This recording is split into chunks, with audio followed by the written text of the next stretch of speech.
ಓಂ ನಮಃ ಸಿದ್ಧೇಭ್ಯಃ. ಓಂ ನಮಃ ಸಿದ್ಧೇಭ್ಯಃ. ಓಂ ನಮಃ ಸಿದ್ಧೇಭ್ಯಃ.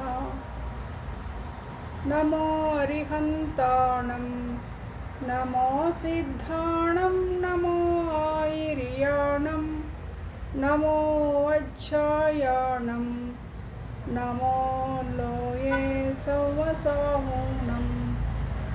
ಏಸೋ ಪಂಚ ನಮೋ ಯಾರೋ ಸೌವಪ್ಪಾವಪ್ಪಣಾಸನೋ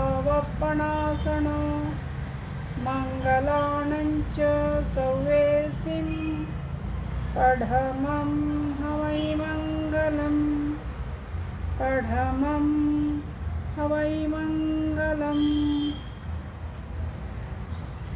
झेलाता श्री गौतम गुरु ने वीर प्रभु के वाणी को सूत्र रहे गुरु परंपरा से नमन करूं जिनवाणी को.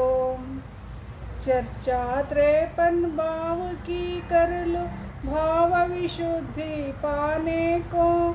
भाव सदा परिशुद्ध रहे बस आत्म वैभव पाने को.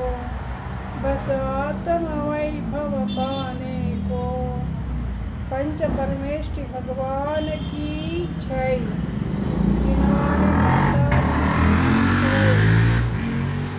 आचार्य भगवान श्री विद्यासागर महामुनिराज की जय. आचार्य प्रवर श्री तमय सागर जी मुनि महाराज की जय. निर्यापक श्रमण मुनि श्री नियम सागर मुनि महाराज की जय. परम पूज्य मुनि श्री प्रशांत सागर मुनि महाराज की जय. समस्त आचार्य संघ की जय. ರಚಿಸಲ್ಪಟ್ಟಂತಹ 53 ಭಾವಗಳ ಚರ್ಚೆ ಅನ್ನುವಂಥ ಗ್ರಂಥವನ್ನು ನಾವು ಕನ್ನಡದಲ್ಲಿ ಸ್ವಾಧ್ಯಾಯ ಮಾಡ್ತಾ ಇದ್ದೇವೆ. ಇದರಲ್ಲಿ ಸಂಸಾರಿ ಜೀವದ ಅಥವಾ ಜೀವದ ಅಸಾಧಾರಣವಾದಂತಹ ಭಾವಗಳನ್ನು ಕುರಿತು ನಾವು ಚರ್ಚೆ ಮಾಡ್ತಾ ಇದ್ದೇವೆ. ಔಪಶಮಿಕ, ಕ್ಷಾಯಿಕ, ಕ್ಷಾಯೋಪಶಮಿಕ, ಔದೈಕ, ಪಾರಿಣಾಮಿಕ, ಹೀಗೆ 5 ಭಾವಗಳನ್ನು 53 ಭಾವಗಳಲ್ಲಿ ಅವುಗಳ ಉತ್ತರ ಭೇದಗಳನ್ನು ಮಾಡುವ ಮೂಲಕ 53 ಭಾವಗಳಾಗ್ತವೆ.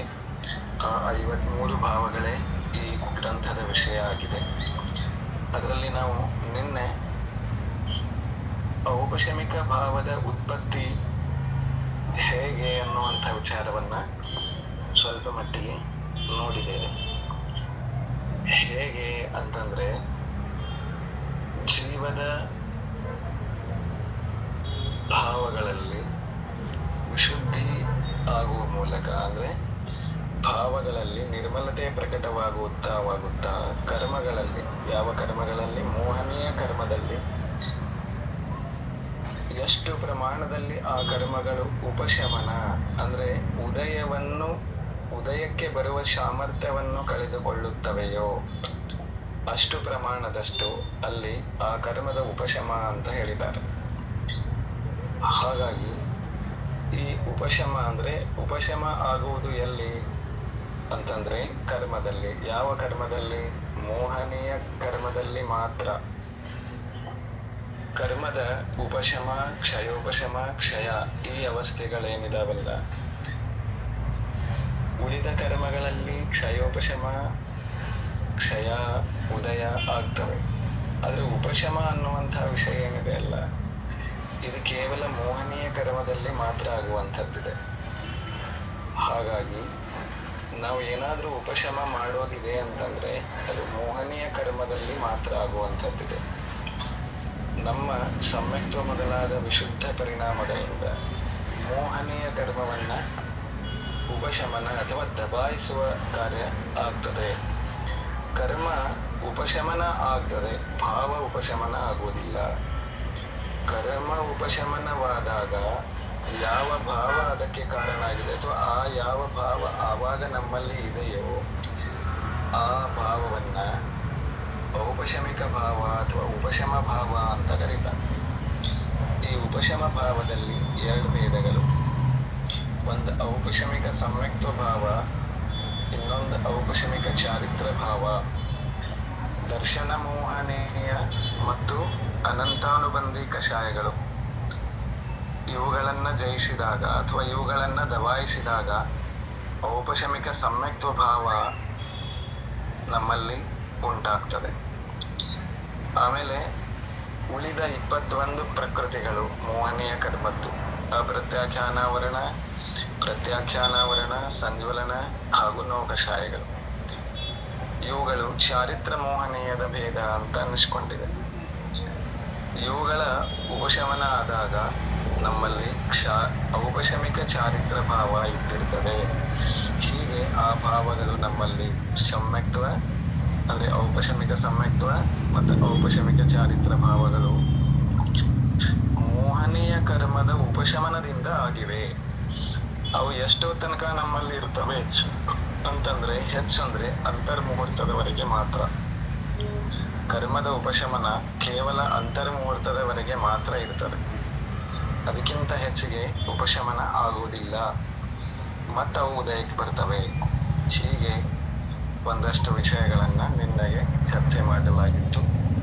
ಇನ್ನು ಮುಂದಿನ ವಿಷಯವನ್ನ ಗ್ರಂಥದ ಅನುಸಾರ ತಿಳಿಯುವಂತ ಪ್ರಯತ್ನ ಮಾಡುವುದು.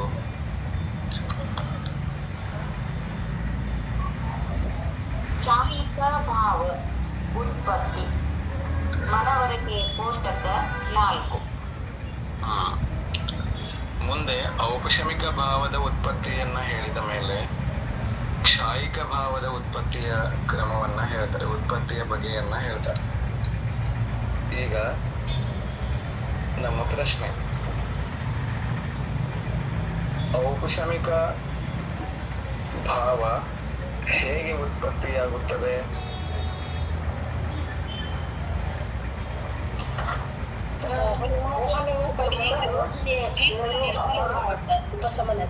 ಪ್ರಕೃತಿಗಳ ಉಪಶಮನದಿಂದ, ಮೋಹನೀಯ ಕರ್ಮದ ಉಪಶಮನದಿಂದ ಔಪಶಮಿಕ ಭಾವ ಉತ್ಪನ್ನವಾಗ್ತದೆ. ಯಾವ ಯಾವ ಕರ್ಮಗಳು, ಒಟ್ಟು 8 ಪ್ರಕಾರದ ಕರ್ಮಗಳಲ್ಲಿ ಯಾವ ಯಾವ ಕರ್ಮಗಳು ಉಪಶಮನವನ್ನು ಹೊಂದುತ್ತವೆ? ಮೋಹನೀಯ ಘಾತಿ ಕರ್ಮಗಳು ಅರ್ಥವಾಗ್ಲಿಲ್ಲ, ಒಬ್ಬೊಬ್ಬರು ಹೇಳಿ. ಘಾತಿ ಕರ್ಮ 4 ಉಪಶಮ ಆಗುತ್ತೆ.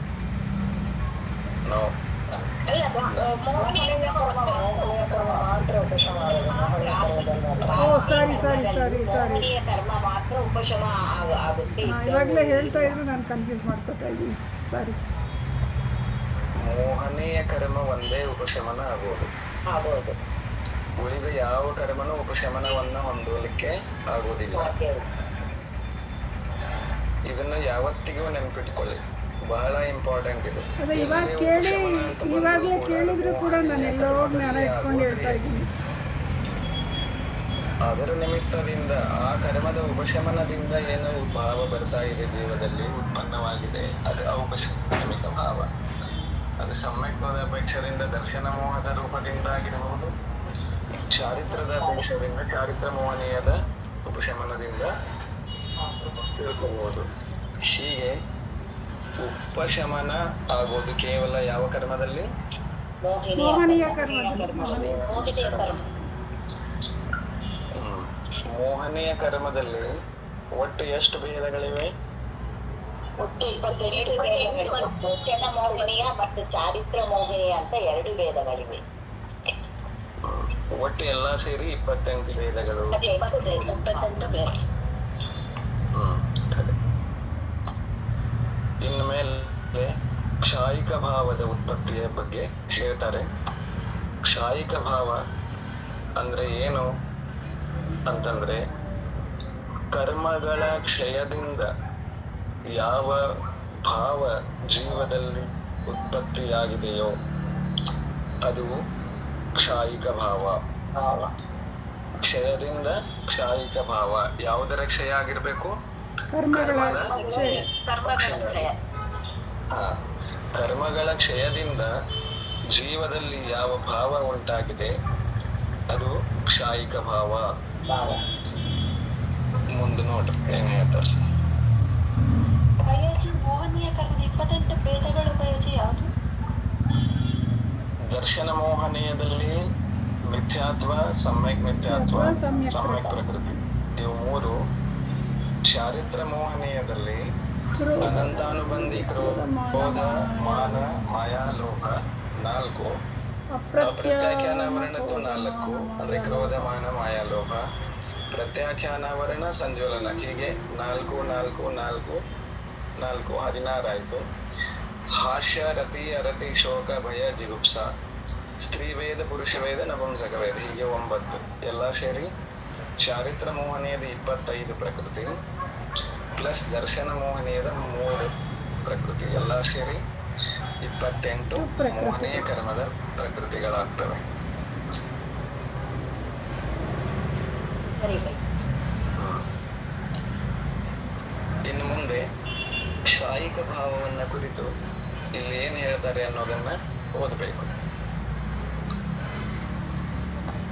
ಕ್ಷಾಯಿಕ ಭಾವದಲ್ಲಿ 9 ಭೇದ. ಕ್ಷಾಯಿ ಜ್ಞಾನ ಭಾವ, ಇದು ಜ್ಞಾನಾವರಣ ಕರ್ಮದ ಕ್ಷಯದಿಂದ. ಕ್ಷಾಯಿಕ ದರ್ಶನ ಭಾವ, ದರ್ಶನಾವರಣ ಕರ್ಮದ ಕ್ಷಯದಿಂದ. ಕ್ಷಾಯಿಕ ದಾನ ಭಾವ, ಇದು ಕ್ಷಾಯಿಕ ಲಾಭ ಭಾವ, ಕ್ಷಾಯಿಕ ಭೋಗ ಭಾವ, ಕ್ಷಾಯಿಕ ಉಪಭೋಗ ಭಾವ, ಕ್ಷಾಯಿಕ ವೀರ್ಯ ಭಾವ, ಇದು ಅಂತರಾಯ ಕರ್ಮದ ಕ್ಷಯದಿಂದ. ಕ್ಷಾಯಿಕ ಸಮ್ಯಕ್ತ್ವ ಭಾವ, ಇದು ದರ್ಶನ ಮೋಹನೀಯ ಕರ್ಮದ ಕ್ಷಯದಿಂದ. ಕ್ಷಾಯಿಕ ಚಾರಿತ್ರ್ಯ ಭಾವ, ಚಾರಿತ್ರ್ಯ ಮೋಹಿನಿಯ ಕರ್ಮದ ಕ್ಷಯದಿಂದ. ಕ್ಷಾಯಿಕ ಭಾವಗಳಲ್ಲಿ ಹಿಂದೆ ಸೂತ್ರದಲ್ಲಿ ನೋಡಿದ್ದೇವೆ. ಕ್ಷಾಯಿಕ ಭಾವಗಳ ಒಟ್ಟು ಎಷ್ಟಿವೆ? 9. 9. 4 ಪ್ರಕಾರದ ಘಾತಿ ಕರ್ಮಗಳ ನಾಶದಿಂದ ಏನು ಕ್ಷಾಯಿಕ ಅಂದ್ರೆ ಘಾತಿ ಕರ್ಮಗಳ ಕ್ಷಯದಿಂದ ಏನು ಭಾವಗಳು ಉಂಟಾಗಿವೆ ಅವುಗಳನ್ನ ಕ್ಷಾಯಿಕ ಭಾವಗಳು ಅಂತ ಕರೀತಾರೆ. ಅದನ್ನ ಇದನ್ನು ಕನ್ಫರ್ಮ್ ಮಾಡ್ಕೊಂಡು ನಾನು ಅವಾಗಲೇ ಹೇಳಿದ್ದು. ಸರಿ, ಓಕೆ. ಕ್ಷಾಯಿಕ ಜ್ಞಾನಾವರಣ, ದರ್ಶನಾವರಣ ಮೊದಲಾದಂತಹ ಏನು ಕರ್ಮಗಳಿದಾವಲ್ಲ, ಜ್ಞಾನಾವರಣ ಕರ್ಮದ ಕ್ಷಯದಿಂದ ಕ್ಷಾಯಿಕ ಜ್ಞಾನ ಉಂಟಾಗ್ತದೆ. ಕ್ಷಾಯಿಕ ಜ್ಞಾನವಾಗ್ತದೆ ಅಲ್ಲ, ಆ ಕರ್ಮದ ಕ್ಷಯದಿಂದ ಅಲ್ಲಿ ಜೀವದಲ್ಲಿ ಇರುವಂತಹ ಭಾವನೆ ಕ್ಷಾಯಿಕ ಜ್ಞಾನ ಅಂತ ಅನ್ನಿಸ್ಕೊಳ್ತದೆ. ಜ್ಞಾನಾವರಣ ಕರ್ಮ ನಾಶ ಆದಾಗ ಜ್ಞಾನ, ಯಾವ ಜ್ಞಾನ ಉಂಟಾಗ್ತದೆ? ಕ್ಷಾಯಿಕ ಜ್ಞಾನ ಅನ್ರಿ, ಕೇವಲ ಜ್ಞಾನ ಅನ್ರಿ, ಆ ಭಾವ ಅದು ಕ್ಷಾಯಿಕ ಭಾವ ಇದೆ.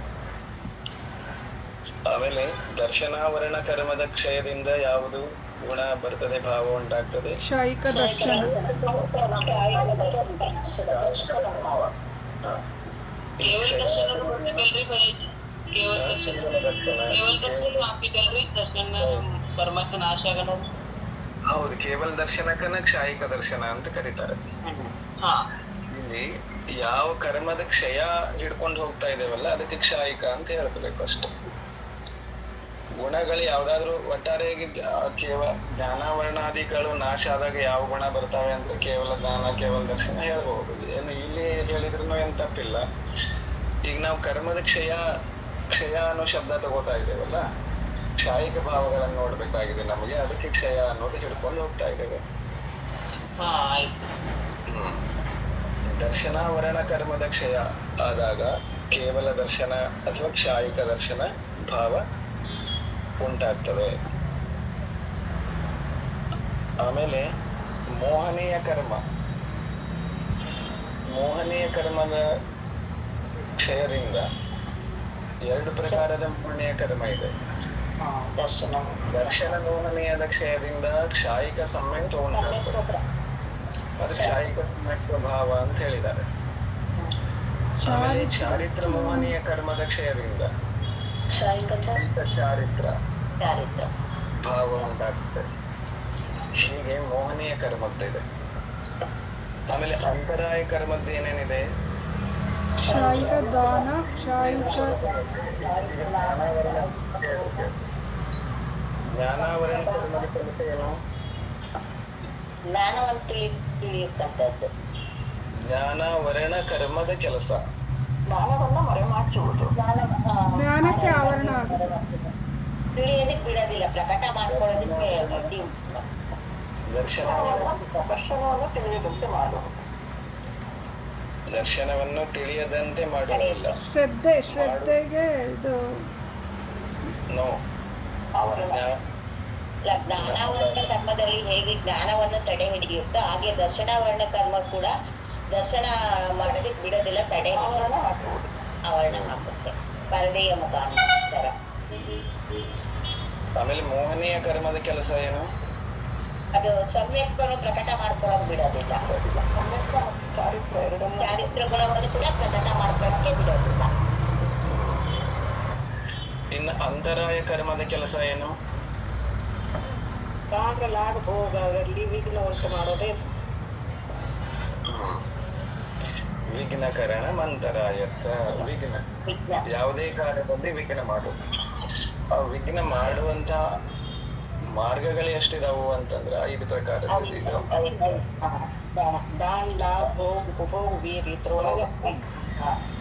ಆ 5 ಪ್ರಕಾರದ ವಿಘ್ನಗಳನ್ನ ನಷ್ಟ ಮಾಡಿಬಿಡೋದು. ಅಂದ್ರೆ 5 ಪ್ರಕಾರದ ಅಂತರಾಯ ನಷ್ಟ ಮಾಡುವುದು ಅಂದ್ರೆ 5 ಪ್ರಕಾರದ ವಿಘ್ನಗಳನ್ನ ನಷ್ಟ ಮಾಡುವುದು. ಮೊದಲನೇದು ದಾನಾಂತರಾಯ ಕರ್ಮದ ಕ್ಷಯದಿಂದ ಏನು ಭಾವ ಬಂತು? ಕ್ಷಾಯಿಕ ದಾನ. ಲಾಭಾಂತರಾಯ ಕರ್ಮದ ಕ್ಷಯದಿಂದ ಕ್ಷಾಯಿಕ ಲಾಭ. ಭೋಗಾಂತರಾಯ ಕರ್ಮದ ಕ್ಷಯದಿಂದ ಕ್ಷಾಯಿಕ ಭೋಗ. ಉಪಭೋಗಾಂತರಾಯ ಕರ್ಮದ ಕ್ಷಯದಿಂದ ಕ್ಷಾಯಿಕ ಉಪಭೋಗ. ವೀರ್ಯಾಂತರಾಯ ಕರ್ಮದ ಕ್ಷಯದಿಂದ ಕ್ಷಾಯಿಕ ವೀರ್ಯ. ಹೀಗೆ 4 ಘಾತಿ ಕರ್ಮಗಳ ನಾಶದಿಂದ 9 ಕ್ಷಾಯಿಕ ಭಾವಗಳು, ಇವುಗಳನ್ನೇ ನವಕ್ಷಾಯಿಕ ಲಬ್ಧಿಗಳು ಅಂತಾನು ಕರೀತಾರೆ. ಏನಂತ ಕರೀತಾರೆ? ನವಕ್ಷಾಯಿಕ ಲಬ್ಧಿ. ನವ ಕೇವಲ ಲಬ್ಧಿಗಳು, ಕ್ಷಾಯಿಕ ಲಬ್ಧಿ. ಇಲ್ಲಿ ಒಂದು ಏನು ನಾವು ನೆನಪಿಡ್ಬೇಕು ಅಂತಂದ್ರ, ಕ್ಷಾಯಿಕ ಈ ಶಬ್ದ ಯಾವುದಕ್ಕೆ ಸಂಬಂಧಪಡ್ತದೆ? ಕರ್ಮಕ್ಕೋ ಏನ್ ಯಾವುದಕ್ಕೆ? ಕ್ಷಯ. ಕ್ಷಯ ಯಾವುದ್ರದಾಗಿದೆ? ಕರ್ಮದ್ದಾಗಿದೆ. ಆ ಕರ್ಮ ಇಲ್ಲದಾಗಿರುವುದರಿಂದ ಜೀವದಲ್ಲಿ ನಿರ್ಮಲತೆ ಪ್ರಕಟ ಆಗಿದೆ. ಆ ಭಾವ ಕ್ಷಾಯಿಕ ಭಾವ. ಅಂದ್ರೆ ಜೀವದ ನೈಜ ಗುಣ ಪ್ರಕಟ ಆದಾಗ ಅದೇ ಕ್ಷಾಯಿಕ ಭಾವ ಅಥವಾ ಕ್ಷಾಯಿಕ ಗುಣ ಅಂತ ಅನ್ನಿಸ್ಕೊಳ್ತದೆ. ಇನ್ನಿಲ್ಲಿ ಅಂತರಾಯ ಕರ್ಮದೊಳಗ ದಾನ, ಲಾಭ, ಭೋಗ, ಉಪಭೋಗ, ವೀರ್ಯ ಅಂತ ಕೊಟ್ಟಿದ್ದಾರೆ. ಕ್ಷಾಯಿಕ ದಾನ ಅಂತಂದ್ರೆ ಏನು? ಕ್ಷಾಯಿಕ ದಾನ ಎಂದು ನಾಶ. ಅವ್ರೇನು ಉಪದೇಶ ಕೊಡ್ತಿದಾರಲ್ಲ ಅದಕ್ಕೆ ಅದೇ ದಾನ, ಕ್ಷಾಯಿಕ ದಾನ, ಧರ್ಮೋಪದೇಶ.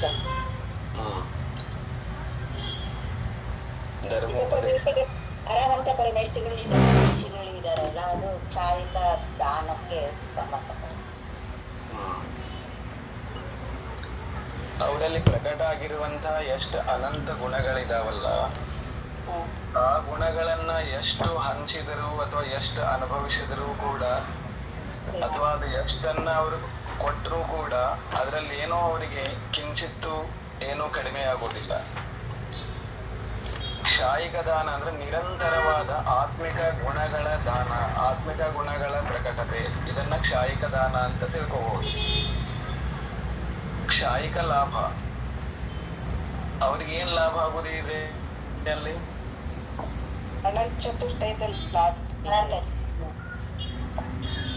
ಅನಂತ ಚತುಷ್ಟಯ, ಆತ್ಮಿಕ ಅನಂತ ಗುಣಗಳ ಪ್ರಾಪ್ತಿ ಅವರಿಗೆ ಆಗಿದೆ ಅಲ್ಲ, ಅದು ಕ್ಷಾಯಿಕ ಅಂದ್ರೆ ಅದು ಎಂದೂ ಮುಗಿಯಲಾರದಂತಹ ಲಾಭ ಇದೆ ಅವರಿಗೆ. ಅವ್ರ ಗುಣಗಳ ಒಳಗೆ ಎಲ್ಲರೇ ಎಂದರೆ ಕೊರತೆ ಆಗುವುದಿದೇನೋ ಇಲ್ಲ. ನಿರಂತರ ಆತ್ಮಿಕ ಸುಖದೊಳಗೆ ಎಲ್ಲರೇ ಒಂದಿಷ್ಟು ಕಡಿಮೆ ಆಗಿ ಮತ್ತೆ ಹೆಚ್ಚಾಗುವುದಿದೇನೋ ಇಲ್ಲ. ಅದು ನಿರಂತರ ಲಾಭ ಇದೆ ಅವರಿಗೆ. ಕ್ಷಾಯಿಕ ಲಾಭ. ಲಾಭ. ಇಲ್ಲಿ ನೋಡ್ರಿ, ಭೋಗ, ಕ್ಷಾಯಿಕ ಭೋಗ. ಭಗವಾನರಿಗೆ ಕ್ಷಾಯಿಕ ಭೋಗ ಅನ್ನೋದು ಕೂಡ ಒಂದು ಭಾವ ಇದೆ. ಕ್ಷಾಯಿಕ ಭೋಗ ಅಂದ್ರೆ ಏನಿಲ್ಲಿ? ಆತ್ಮಿಕ ಸುಖವನ್ನ ನಿರಂತರವಾಗಿ ಆತ್ಮನ ಅನುಭೋಗದಲ್ಲಿ ತೊಡಗಿದ್ದರೂ ಕೂಡ ಅದು ಎಂದೂ ಮುಗಿಯಲಾರದಂತಹ ಅನುಭೂತಿ ಇದೆ. ಎಷ್ಟು ಇದೆ ಅಂದ್ರೆ ಅನಂತ ರೂಪದಿಂದ ಇದೆ. ಅದು ಆ ಭಾವ, ಆ ಭೋಗಾಂತರಾಯ ಕರ್ಮದ ಕ್ಷಯದಿಂದ ಅಲ್ಲಿ ಕ್ಷಾಯಿಕ ಭೋಗ ಪ್ರಕಟ ಆಗಿದೆ. ಕ್ಷಾಯಿಕ ಉಪಭೋಗ ನೋಡ್ರಿ, ಭೋಗ ಶಬ್ದದ ಅರ್ಥ ಏನು? ಸಾಮಾನ್ಯ ಅರ್ಥದಿಂದ ನೋಡಿದ್ರೆ, ಹೊರಗಡೆ ಅರ್ಥ ನೋಡಿದ್ರೆ ಒಂದು ಸಾರಿ ಬಳಕೆಗೆ ಬರುವಂತ ವಸ್ತುಗಳು. ಉಪಭೋಗ ಅಂತಂದ್ರೆ ಮೇಲಿಂದ ಮೇಲೆ ಬಳಸುವಂತ ವಸ್ತುಗಳು. ಈಗ ಆ ಭಗವಂತನಿಗೆ ಕ್ಷಾಯಿಕ ಉಪಭೋಗ ಅನ್ನೋ ಕೂಡ ಒಂದು ಭಾವ ಇದೆ, ಒಂದು ಗುಣ ಇದೆ. ಆ ತಮ್ಮ ಆತ್ಮನನ್ನ ಅವರು ನಿರಂತರವಾಗಿ ಆತ್ಮಿಕ ಅನುಭೂತಿಯನ್ನ ಪಡೆದುಕೊಂಡು ಆತ್ಮಿಕ ಸುಖವನ್ನ ಅನುಭವಿಸಿದರು. ಮೇಲಿಂದ ಮೇಲೆ ಅದೇ ತಮ್ಮ ಆತ್ಮ ಸ್ವರೂಪವನ್ನ ಅನುಭವಿಸ್ತಾ ಇದಾರಲ್ಲ, ಅದಕ್ಕೆ ಅಲ್ಲಿ ಉಪಭೋಗ ಅಂತ ತಗೋಬಹುದು. ಪುನಃ ಪುನಃ ಅದೇ ಅನುಭವವಾಗ್ತಾ ಇದೆಯಲ್ಲ ಆತ್ಮಂದು. ಅದೇ ಅಲ್ಲ, ಅವರದ್ದೇ ಅನುಭವ ಆಗ್ತಾ ಇದೆ. ಯಾಕಂದ್ರೆ ಪ್ರತಿ ಸಮಯ ಪರಿಣಮನಶೀಲತೆ ಇದೆ ದ್ರವ್ಯ ಅಂದ್ಮೇಲೆ. ಕೇವಲ ಜ್ಞಾನ ಕೂಡ ಪ್ರತಿ ಸಮಯ ಪರಿಣಮನಶೀಲ ನಡೀತಾ ಇದೆ. ಪ್ರತಿ ಸಮಯ ಅನುಭವ ಹೊಸದೇ, ಆದ್ರೆ ಅವರ ಸ್ವಂತ ಆತ್ಮನದ್ದೇ ನಿರಂತರ ಉಪಭೋಗ ಮಾಡ್ತಾ ಇದ್ದಾರೆ. ಅದು ಎಂದೂ ಮುಗಿಯಲಾರದಂಥದ್ದಿದೆ, ಯಾವುದರಿಂದಲೂ ತಡೆಯಾಗಲಾರದಂಥದ್ದಿದೆ. ಅದು ಕ್ಷಾಯಿಕ ಉಪಭೋಗ ಅಂತ ತಿಳ್ಕೋಬಹುದು. ಇನ್ನು ಆಗಮಗಳಲ್ಲಿ ಅದ್ರ ಬಗ್ಗೆ ಇನ್ನ ಸಾಕಷ್ಟು ವಿಸ್ತಾರ ಕೊಟ್ಟಿರ್ತಾರೆ, ನಮಗಷ್ಟೊಂದು ಗೊತ್ತಿಲ್ಲ. ಈಗಿಷ್ಟು ಆ ಶಬ್ದದ ಅರ್ಥ ತಗೊಂಡ್ರೆ ಸಾಕು. ಕ್ಷಾಯಿಕ ವೀರ್ಯ, ವೀರ್ಯ ಅಂದ್ರೆ ಶಕ್ತಿ. ನೋಡ್ರಿ, ಇಲ್ಲಿ ಎರಡು ಪದಗಳನ್ನ ನಾವು ಓದುವಾಗ ಬಳಸ್ತೇವೆ. ಏನೇನು ಶಕ್ತಿ, ಬಲ ಅಂತ ಬಳಸ್ತೇವಲ್ಲ. ಶಕ್ತಿ ಅಥವಾ ವೀರ್ಯ ಎರಡರಲ್ಲಿ ಒಂದು ಬಳಸಿರ್ತಾರೆ. ಶಕ್ತಿ ಅಂತಂದ್ರೆ ಆತ್ಮನಿಗೆ ಸಂಬಂಧಪಟ್ಟದ್ದು ಅಂತ ತಿಳ್ಕೊಬೇಕು. ಬಲ ಅಂತಂದ್ರೆ ಶರೀರಕ್ಕೆ ಸಂಬಂಧಪಟ್ಟದ್ದು ಅಂತ ತಿಳ್ಕೊಬೇಕು. ಎರಡು ಒಂದೇಲ ಅಂತ ಅನ್ಕೊಂಡ್ ಕೂಡುವಂಗಿಲ್ಲ. ಇಲ್ಲಿ ವೀರ್ಯ ಅಂದ್ರೆ ಇದು ಶಕ್ತಿ, ಆತ್ಮನಿಗೆ ಸಂಬಂಧಪಟ್ಟದ್ದು ವೀರ್ಯ. ತಿಳಿತು? ಇಲ್ಲಿ ಕ್ಷಾಯಿಕ ವೀರ್ಯ ಅಂದ್ರೆ, ಕ್ಷಾಯಿಕ ಅಂದ್ರೆ ಕರ್ಮದ ಕ್ಷಯದಿಂದ, ವೀರ್ಯಾಂತರಾಯ ಕರ್ಮದ ಕ್ಷಯದಿಂದ ಆತ್ಮನಲ್ಲಿ ಗುಣ ಬಂದಿದೆ. ಯಾವ ಗುಣ ಬಂದಿದೆ? ಕ್ಷಾಯಿಕ ವೀರ್ಯ ಅಥವಾ ಅನಂತ ಶಕ್ತಿ ಅಂತಾನು ಕರಿಬಹುದು. ಹೀಗೆ ಅಂತರಾಯ ಕರ್ಮದ ಕ್ಷಯದಿಂದ ಈ 5 ಕ್ಷಾಯಿಕ ಲಬ್ಧಿಗಳು, ಕ್ಷಾಯಿಕ ಭಾವಗಳು ಜೀವಕ್ಕೆ ಪ್ರಾಪ್ತವಾಗುತ್ತವೆ. ಯಾವ್ಯಾವ ಕರ್ಮದಿಂದ ಏನೇನಾಗ್ತದೆ ಗೊತ್ತಾಯ್ತಲ್ಲ? ಗೊತ್ತಾಯ್ತು. ಜ್ಞಾನಾವರಣದ ಕ್ಷಯದಿಂದ ಕ್ಷಾಯಿಕ ಜ್ಞಾನ, ದರ್ಶನಾವರಣ ಕರ್ಮದ ಕ್ಷಯದಿಂದ ಕ್ಷಾಯಿಕ ದರ್ಶನ, ಮೋಹನೀಯ ಕರ್ಮದ ಕ್ಷಯದಿಂದ ಕ್ಷಾಯಿಕ ಸಮ್ಯಕ್ತ್ವ, ಕ್ಷಾಯಿಕ ಚಾರಿತ್ರ, ಭೋಗಾಂತರಾಯ ಕರ್ಮದ ಕ್ಷಯದಿಂದ ಕ್ಷಾಯಿಕ ಭೋಗ, ದಾನಾಂತರಾಯ ಕರ್ಮದ ಕ್ಷಯದಿಂದ ಕ್ಷಾಯಿಕ ದಾನ, ಲಾಭಾಂತರಾಯ ಕರ್ಮದ ಕ್ಷಯದಿಂದ ಕ್ಷಾಯಿಕ ಲಾಭ, ಉಪಭೋಗಾಂತರಾಯ ಕರ್ಮದ ಕ್ಷಯದಿಂದ ಕ್ಷಾಯಿಕ ಉಪಭೋಗ, ವೀರ್ಯಾಂತರಾಯ ಕರ್ಮದ ಕ್ಷಯದಿಂದ ಕ್ಷಾಯಿಕ ವೀರ್ಯ. ಹೀಗೆ ತಿಳ್ಕೊಂಡ್ರೆ ಸಾಕು. ಮುಂದೆ ಭಾವಗಳ ಉತ್ಪತ್ತಿಯ ಆಧಾರ. ಇನ್ನು ನಾವು 2 ಭಾವಗಳನ್ನೇನು ಹೇಳಿದಾರಲ್ಲ, ಅಥವಾ ಒಟ್ಟಾರೆಯಾಗಿ ಈ ಎಲ್ಲಾ ಭಾವಗಳ ಬಗ್ಗೆನೂ ತಿಳಿಸ್ಕೊಡ್ತಾರೆ. ಈಗ ಉಪಶಮ ಭಾವ ಹೆಂಗ್ ಬರ್ತದೆ ಮತ್ತು ಕ್ಷಾಯಿಕ ಭಾವ ಹೆಂಗ್ ಬರ್ತದೆ ಅನ್ನೋದನ್ನ ತಿಳಿಸ್ಕೊಟ್ಟ ಮೇಲೆ ಇನ್ನು ಉತ್ಪತ್ತಿಯ ಆಧಾರ ಏನಕ್ಕೆ, ಯಾವ ಕಾರಣದಿಂದ ಉತ್ಪತ್ತಿ ಆಗ್ತಾ ಇವೆ ಅನ್ನೋದನ್ನು ಕೂಡ ಹೇಳ್ತಾರೆ. ಭಾವ ಮತ್ತು ಉತ್ಪತ್ತಿಯ ಆಧಾರ ಅಥವಾ ಕಾರಣ. ಒಂದು ಔಪಶಮಿಕ ಭಾವ, ಉಪಶಮನ. ಉಪಶಮ ಭಾವ ಹೆಂಗ್ ಪ್ರಾಪ್ತ ಆಯ್ತು ಅಂತಂದ್ರ ಏನಾಗಿರ್ತದೆ ಅಲ್ಲಿ? ಕರ್ಮಗಳ ಕರ್ಮದ ಉಪಶಮನದಿಂದ ಉಪಶಮ ಭಾವ. ಯಾವ ಕರ್ಮದ ಉಪಶಮ ಆಗಿರುತ್ತದೆ? ಮೋಹನೀಯ ಕರ್ಮ. ಮೋಹಿನಿ ಕರ್ಮ. ಉಪಶಮ ಅಂತ ಬಂದಾಗ ಅದನ್ನ ನೆನ್ಪಿಡ್ಬೇಕು ನಾವೆಲ್ಲ. ಮೋಹನೀಯ ಕರ್ಮ. ಮುಂದೆ ಕ್ಷಾಯಿಕ ಭಾವ ಕರ್ಮಗಳ ಕ್ಷಯ. ಕ್ಷಾಯಿಕ ಅಂದ್ರೆ ಕ್ಷಯ ಆಗುವುದು. ಕ್ಷಯ ಆದಾಗ ಜೀವದಲ್ಲಿ ಭಾವ ಇದೆಯಲ್ಲ, ಅದು ಕ್ಷಾಯಿಕ. ಯಾವುದರ ಕ್ಷಯದಿಂದ ಕ್ಷಾಯಿಕ ಭಾವ ಉಂಟಾಗ್ತದೆ? ಕರ್ಮಗಳ ಕ್ಷಯದಿಂದ. ಜಾತಿಯ ಕರ್ಮಗಳ ಕ್ಷಯದಿಂದ. ಕರ್ಮಗಳ ಕ್ಷಯದಿಂದ ಕ್ಷಾಯಿಕ ಭಾವ ಉಂಟಾಗ್ತದೆ. ಸರಿ, ಮುಂದೆ ಕ್ಷಯೋಪಶಮಿಕ ಭಾವ ಕರ್ಮಗಳ ಕ್ಷಯ, ಉಪಶಮನ ಮತ್ತು ಉದಯ ಈ ಮೂರು ಏಕಕಾಲದಲ್ಲಿ. ನೋಡ್ರಿ, ಕ್ಷಯೋಪಶಮಿಕದ ಬಗ್ಗೆ, ಉತ್ಪತ್ತಿ ಬಗ್ಗೆ ಆಮೇಲೆ ಹೇಳ್ತಾರೆ, ಆದ್ರೆ ಇಲ್ಲಿ ಕಾರಣವನ್ನ ಕೊಡ್ತಾರೆ. ಕ್ಷಯೋಪಶಮ ಶಬ್ದದಲ್ಲಿ ಕ್ಷಯ ಮತ್ತು ಉಪಶಮಿಕ ಎರಡು ಶಬ್ದಗಳು ಕೂಡಿಸ್ಕೊಂಡು ಕ್ಷಯೋಪಶಮಿಕ ಅಂತ ಆಗ್ತದೆ. ಕರ್ಮಗಳ ಕ್ಷಯ ಆಗ್ಬೇಕು, ಉಪಶಮನ ಆಗ್ಬೇಕು, ಉದಯನೂ ಇರಬೇಕು. ಈ ಮೂರು ಅವಸ್ಥೆನೂ ಎಲ್ಲಿ ಇದಾವಲ್ಲ ಏಕಕಾಲದಲ್ಲಿ, ಅದನ್ನ ಕ್ಷಯೋಪಶಮಿಕ ಭಾವ ಅಂತ ಕರೀತಾರೆ. ಏನೇನು ಒಟ್ಟಿಗೆ ಇರಬೇಕು?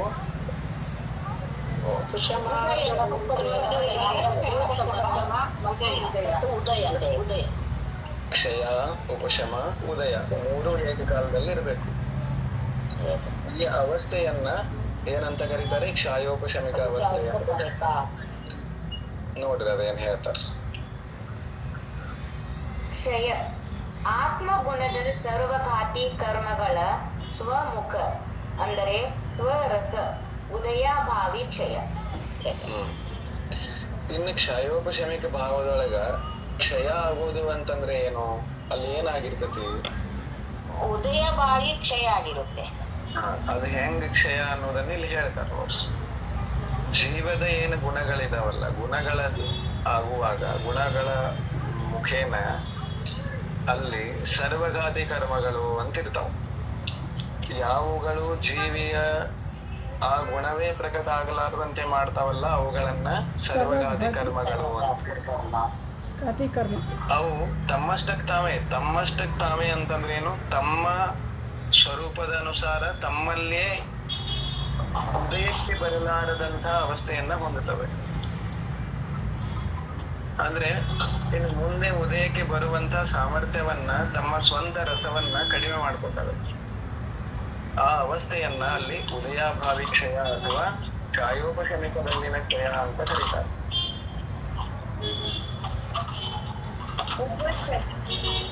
ಆತ್ಮಗುಣದ ಸರ್ವಘಾತಿ ಕರ್ಮಗಳ ಸದವತ್ತಾರು ಉಪಶಮನ. ಇನ್ನು ಅಲ್ಲಿ ಉಪಶಮನ ಕೂಡ ಆಗಿದೆ. ಉಪಶಮನ ಹೆಂಗಾಗಿದೆ ಅಂತಂದ್ರೆ, ಅವುಗಳ ನಾಶ ಆಗ್ಲಾರ್ದೇನೆ ಅವು ಹೆಂಗಿರ್ಬೇಕು ಹಂಗದಾವು. ಅವು ತಮ್ಮ ಅವಸ್ಥಾದೊಳಗೆ ಅದಾವು, ಆದ್ರೆ ಶಾಂತಿಯಿಂದ ಅದಾವು. ಈ ಅವಸ್ಥಾಕ್ಕೆ ಏನಂದ್ರು? ಉಪಶಮನ ಅಂತ ಕರೆದ್ರು. ಯಾವ ಕರ್ಮಗಳದ್ದು? ಸರ್ವಘಾತಿ ಕರ್ಮಗಳು. ಅವ ನಾಶ ಆಗಿಲ್ಲ, ಅದಾವು, ಸದವಸ್ಥಾ ರೂಪ ಇದಾವು. ಅವ್ರ ಹೆಂಗಿರ್ಬೇಕು ಹಂಗದಾವು, ಆದ್ರೆ ಶಾಂತ ಅದಾವು. ಒಪ್ಪಮ ಕೊಟ್ಟಿರಿ ಅಲ್ರಿ, ಅದು ಕ್ಷಯೋಪಶಮಿದ್ರ. ಇದು ಪೇಜ್ ನಂಬರ್ ಹೇಳಿ ಒಂದ್ ಸ್ವಲ್ಪ ಅದ್ರದ್ದು. ಇಲ್ಲಿ 6 ಪೇಜ್ ನಂಬರ್ 6.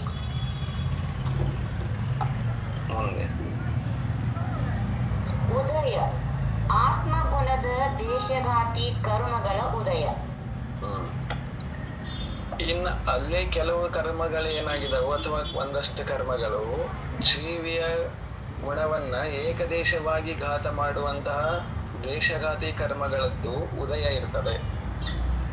ಅಂದ್ರೆ ಸರ್ವಘಾತಿಗಳದ್ದು ಉದಯಾಭಾವಿ ಕ್ಷಯ ಮತ್ತು ಸದವಸ್ಥಾ ರೂಪ ಉಪಶಮ ಆದ್ಮೇಲೆ ದೇಶಘಾತಿ ಆಂಶಿಕವಾಗಿ ದೋಷವನ್ನುಂಟು ಮಾಡುವಂತಹ ಕರ್ಮಗಳಿದಾವಲ್ಲ, ಅವುಗಳದ್ದು ಉದಯ ಇರ್ತದೆ. ಉದಯ ಯಾವ್ದಾಯ್ತು, ಉಪಶಮನ ಏನಾಯ್ತು ನೋಡ್ರಿ ಕ್ಷಯೋಪಶಮದೊಳಗೆ. ಸರ್ವಘಾತಿ ಕರ್ಮಗಳದ್ದು ಉದಯಾಭಾವಿ ಕ್ಷಯ ಆಯಿತು. ಆಮೇಲೆ ಸದವಸ್ಥಾರೂಪ ಉಪಶಮ ಆಯಿತು. ಆಮೇಲೆ ದೇಶಘಾತಿ ಅಂದ್ರೆ ಸ್ವಲ್ಪ ಘಾತ ಮಾಡುವಂತಹ ಕರ್ಮದ್ದು ಉದಯಕ್ಕೆ ಅಲ್ಲಿ ಇರ್ತದೆ. ಒಂದು ಸಮ್ಯಕ್ ದರ್ಶನವನ್ನು ಉದಾಹರಣೆಯಾಗಿ ತೆಗೆದುಕೊಂಡ್ರೆ, ಸಮ್ಯಕ್ ದರ್ಶನ ಘಾತ ಮಾಡುವಂತಹ ಸರ್ವಘಾತಿ ಕರ್ಮಗಳು ಯಾವ್ಯಾವು? ನಿತ್ಯತ್ವ, ಅನಂತಾನುಬಂಧಿ, ಕಷಾಯ. ನಿತ್ಯತ್ವ, ಸಮ್ಯಕ್ ಮಿಥ್ಯತ್ವ, ಅನಂತಾನುಬಂಧಿ, ಕ್ರೋಧ, ಮಾನ, ಮಾಯ. ಈ 6 ಕರ್ಮಗಳೇನಿದಾವು ಸರ್ವಘಾತಿ ಇದಾವೆ. ಸರ್ವಘಾತಿ ಕರ್ಮಗಳು ಯಾವುದಕ್ಕೋಸ್ಕರ ಸರ್ವಘಾತಿ ಇದಾವು? ಸಮ್ಯಕ್ ದರ್ಶನ ಪ್ರಕಟ ಪ್ರಕಟ ಮಾಡ್ಕೊಳ್ಳೋದಕ್ಕೆ ಬಿಡೋದಿಲ್ಲ. ಹೌದು. ಅವೇನಾಗಿದಾವು ಅಂತಂದ್ರೆ, ಒಂದ್ ವೇಳೆ ಕ್ಷಾಯೋಪಶಮಿಕ ಸಮ್ಯಕ್ ದೃಷ್ಟಿ ಆಗಿದ್ದರೆ ಅಂತ ಜೀವದಲ್ಲಿ ಏನಾಗಿರ್ತದೆ ಅಂತಂದ್ರೆ, ಈ 6 ಕರ್ಮಗಳೇನಾಗಿರ್ತಾವು?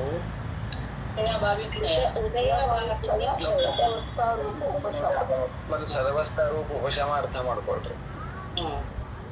6 ಕರ್ಮಗಳು ಹೆಂಗಾಗಿದಾವಂದ್ರ ಅದಾವ, ಅವು ನಾಶ ಆಗಿಲ್ಲ, ಯಾವ ಕೂಡ ನಾಶ ಆಗಿಲ್ಲ, ಇದಾವೆ. ಅವುಗಳನ್ನ ದಬಾಯಿಸಿ ಹಿಡಿದಿದ್ದೇವೆ. ಯಾರು ನಾಶ ಆಗಿಲ್ಲ, ಅವ್ರು 6 ಜನ ಇದ್ದಾರೆ. ಗುಣ ಸಮ್ಯಕ್ತ ಪ್ರಕಟ ಆಗಿದೆ. ಅವು ಎಲ್ಲಿ ತನಕ ಉಪಶಮ ಆಗಿರ್ತಾವಲ್ಲ ಅಲ್ಲಿ ತನಕ ಸಮ್ಯಕ್ತವೂ ಇರ್ತದೆ. ದಬಾಯಿಸಿ ಹಿಡಿದ ಮೇಲೆ ಏನ್ ಮಾಡ್ತೀವು? ಆಮೇಲೆ ಪುನಃ ಮತ್ತು ವಿಶುದ್ಧ ಪರಿಣಾಮಗಳು ಹೆಚ್ಚಾಗ್ತಾ ಆಗ್ತಾ ಏನಾಗ್ತತಿ? ಆ ಸರ್ವಘಾತಿ ಕರ್ಮಗಳು ಇನ್ನು ಉಪಶಮ ಅಷ್ಟ ಆಗಿದ್ರೆ ಏನಾಗಿತ್ತು? ಅಂತರ್ಮುಹೂರ್ತ ಆಗಂತಲೇ ಉದಯಕ್ಕೆ ಬರಬೇಕಾಗಿತ್ತು. ಅವುಗಳನ್ನು ಪುನಃ ಮತ್ತು ವಿಶುದ್ಧ ಪರಿಣಾಮಗಳಿಂದ ಮತ್ತೆ ದಬಾಯಿಸಿ ಇಡ್ತಾ ಹಂಗ ಹಿಡ್ಕೊಂಡ್ ನಿಂತಿವು. ಅದನ್ನ ಉದಯಾಭಾವಿ ಕ್ಷಯ ಅಂತ ಕರೀತಾರೆ. ಒಂದು ಕಲ್ಲು ಬಂಡೆ ಇತ್ತು, ಸುತ್ತಿಗೆಯಿಂದ ಹಂಗ ಹೊಡಿತೇವೆ ಹೊಡೆದಂಗ್ ಒಂದಷ್ಟು ಕಲ್ಲಿನ ಚೂರುಗಳು ಹಾರಿ ಹೋಗ್ತವೆ. ಕಲ್ಲಿಗೆ ಹೊಡೆತ ಬಿದ್ದ ಹಾಗೆ ಕಲ್ಲಿನ ಆ ಒಂದು ಗಾಢತೆ ಇರ್ತದಲ್ಲ, ಅದ್ರದ್ದೊಂದು ಬಿಗಿತನ, ಅದರಲ್ಲಿ ಸಡಿಲಿಕೆ ಬರ್ತಾ ಹೋಗ್ತದೆ. ಹೆಂಗೆ ಒಂದೊಂದು ಏಟಿಗೂ ಒಂದೊಂದಷ್ಟು ಸಡಿಲಿಕೆ ಆಗ್ತಿರ್ತದೆ. ಅಷ್ಟು ಪ್ರಮಾಣದಲ್ಲಿ ಕಲ್ಲಿನ ಚೂರುಗಳು ಹಾರಿ ಹೋಗ್ತಾ ಇರ್ತವೆ. ಈ ಅವಸ್ಥೆಯನ್ನ ಏನಂತ ತಿಳ್ಕೋಬೇಕು ಅಂದ್ರೆ ಉದಯಾಭಾವಿ ಕ್ಷಯ. ಹೀಗೆ ಇನ್ನು ಇದು 6 ಕರ್ಮಗಳಲ್ಲಿ ಆಯ್ತು. ಇನ್ನು ಸಮ್ಯಕ್ ಪ್ರಕೃತಿ ಇದೆಯಲ್ಲ, ಇದು ದೇಶಘಾತಿ ಅಂತ ಹೇಳಿದ್ದಾರೆ. ಇದ್ರದ್ದು ಒಂದು ಉದಯ ಅಲ್ಲಿ ಇರ್ತದೆ. ತಿಳಿದ್ರಿ? ಹೀಗೆ ಕ್ಷಾಯೋಪಶಮಿಕದ್ದು ಕಾರಣ ಅಲ್ಲಿ ಏನಾಗಿದೆ ಅಂತಂದ್ರೆ, ಆ ಕರ್ಮದಲ್ಲಿ ಯಾವ ಒಂದು ಗುಣ ನಾವು ಪ್ರಕಟ ಮಾಡ್ಕೊಳ್ಳೋರಿದ್ದೇವೆ ಅದಕ್ಕೆ ಸಂಬಂಧಿಯಾದಂತಹ ಸರ್ವಘಾತಿಗಳ ಸದವಸ್ಥಾರೂಪ ಉಪಶಮ ಮತ್ತು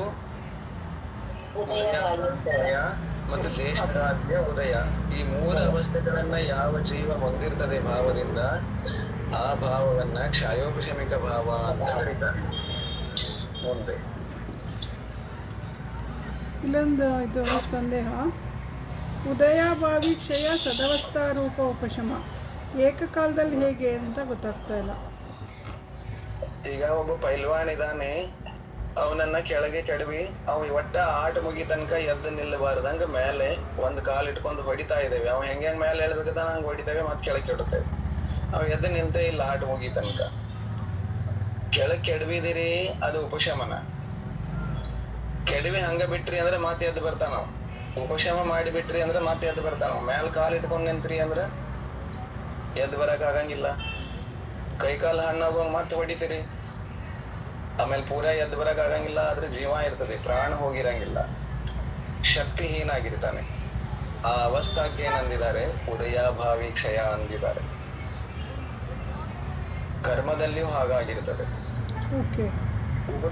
ಉಪಶಮನ ಮಾಡಿದೆವು ಭಾವದ ನಿರ್ಮಲತೆಯಿಂದ ಅಂತರ್ಮುಹೂರ್ತದವರೆಗೆ ಹಿಡಿಯುವಂತ ಮಾತ್ರ ಸಾಮರ್ಥ್ಯವನ್ನ ಉಪಶಮನ ಅಂದ್ರು. ಕಂಟಿನ್ಯೂಸ್ ಆಗಿ ಹಿಡಿಬೇಕು ಅಂದ್ರೆ ಬರೀ ಉಪಶಮನದಿಂದ ಅದು ಕಂಟಿನ್ಯೂಸ್ ಇರಂಗಿಲ್ಲ. ಉಪಶಮನದ ಸಾಮರ್ಥ್ಯ ನುಗ್ಗಿಸ್ಕೊಡ್ತೇವೆ, ಮತ್ತೆ ಎದ್ದು ಬರ್ತಾನ. ನುಗ್ಗಿಸ್ಕೊಡ್ತೇವೆ, ಎಳ್ಬಾರ್ದಂಗ ಅವನು ಒತ್ತಿ ಹಿಡ್ದೆವು ಅಂತಂದ್ರ ಅದ ಉದಯಾಭಾವಿ ಕ್ಷಯ. ಪುರುಷಾರ್ಥ ಮಾಡಿದ್ರೆ ಅದು ಕ್ಷಯ ಆಗುತ್ತೆ ಅಂತ ಅನ್ಕೋಬೇಕು ಬಯ್ಯಾಜಿ ಅವ್ರೆ. ಅದು ಕಂಟಿನ್ಯೂಸ್ಲಿ ಜರ್ನಿ ಆಗ್ಬೇಕು.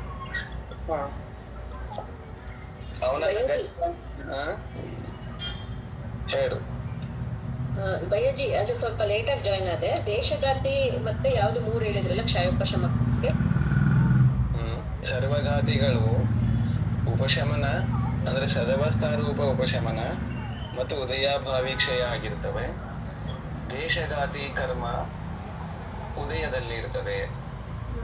ಅಂದ್ರೆ ಸಮ್ಯಕ್ ದರ್ಶನ ಆಗುವುದಿದೆ ಅಂತ ತಿಳ್ಕೊಂಡ್ರೆ ಸಮ್ಯಕ್ ದರ್ಶನಕ್ಕೆ ಸರ್ವಘಾತಿ ಯಾವ್ಯಾವು? ಅನಂತಾನುಬಂಧಿ ಕ್ರೋಧಮಾನ ಮಾಯಾಲೋಭ ಮಿಥ್ಯಾತ್ವ ಮಿಥ್ಯಾತ್ವ ಇವೆಲ್ಲ ಸರ್ವಘಾತಿ. ಇವುಗಳದ್ದ ಉಪಶಮನ ಮತ್ತು ಉದಯಾಭಾವಿ ಕ್ಷಯ ಆಗಿದೆ. ಆಮೇಲೆ ಸಮ್ಯಕ್ ಪ್ರಕೃತಿ ಇದೆಯಲ್ಲ ಅದು ದೇಶಘಾತಿ ಇದೆ. ಗುಣವನ್ನ ಸಂಪೂರ್ಣ ನಾಶ ಮಾಡೋದಿಲ್ಲ, ದೋಷಗಳನ್ನು ಉಂಟು ಮಾಡ್ತದೆ. ಅದರದ್ದು ಉದಯ ಇರ್ತದೆ. ಈ ಅವಸ್ಥೆಯನ್ನ ಕ್ಷಯೋಪಶಮ ಭಾವ ಅಂತ ತಿಳ್ಕೊಬೇಕು. ಯಾವುದೇ ಕರ್ಮದಲ್ಲಿ ಕ್ಷಯೋಪಶಮ ಭಾವ ಹಿಂಗೆ ಇರ್ತದೆ. ಆಯಾ ಕರ್ಮಗಳಲ್ಲಿ ಸರ್ವಘಾತಿಗಳ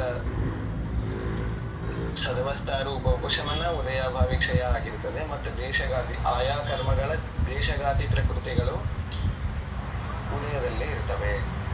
ಇದು ಕ್ಷಯೋಪಶಮಿಕ ಭಾವ. ಬಯಜಿ ಔಪಶಮಿಕ ವಿಶುದ್ಧತೆಗಿಂತ ಕ್ಷಯೋಪಶಮಿಕದಲ್ಲಿ ವಿಶುದ್ಧತೆ ಜಾಸ್ತಿ ಇರುತ್ತೆ ಅಲ್ವಾ? ಇಲ್ಲ, ವಿಶುದ್ಧಿಯ ಅಪೇಕ್ಷೆ ನೋಡಿದ್ರಿ ಅಂದ್ರೆ ಔಪಶಮ ಭಾವದ್ದೇ ವಿಶುದ್ಧಿ ಇರ್ತದೆ.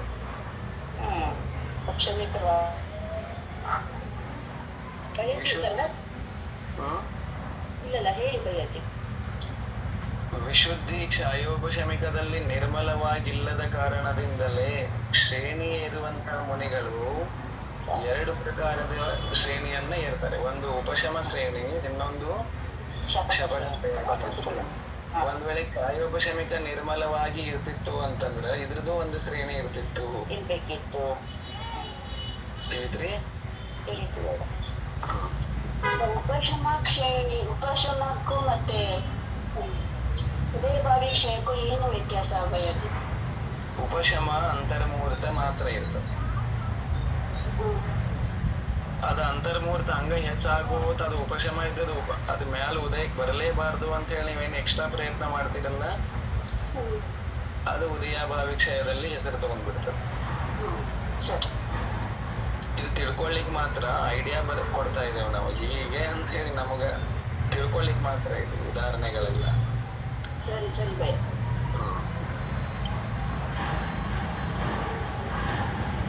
ಔದಯಿಕ ಭಾವ ಕರ್ಮದ ಉದಯ. ಔದಯಿಕ ಅಂದ್ರೆ ಉದಯ ಶಬ್ದದಿಂದ ಔದಯಿಕ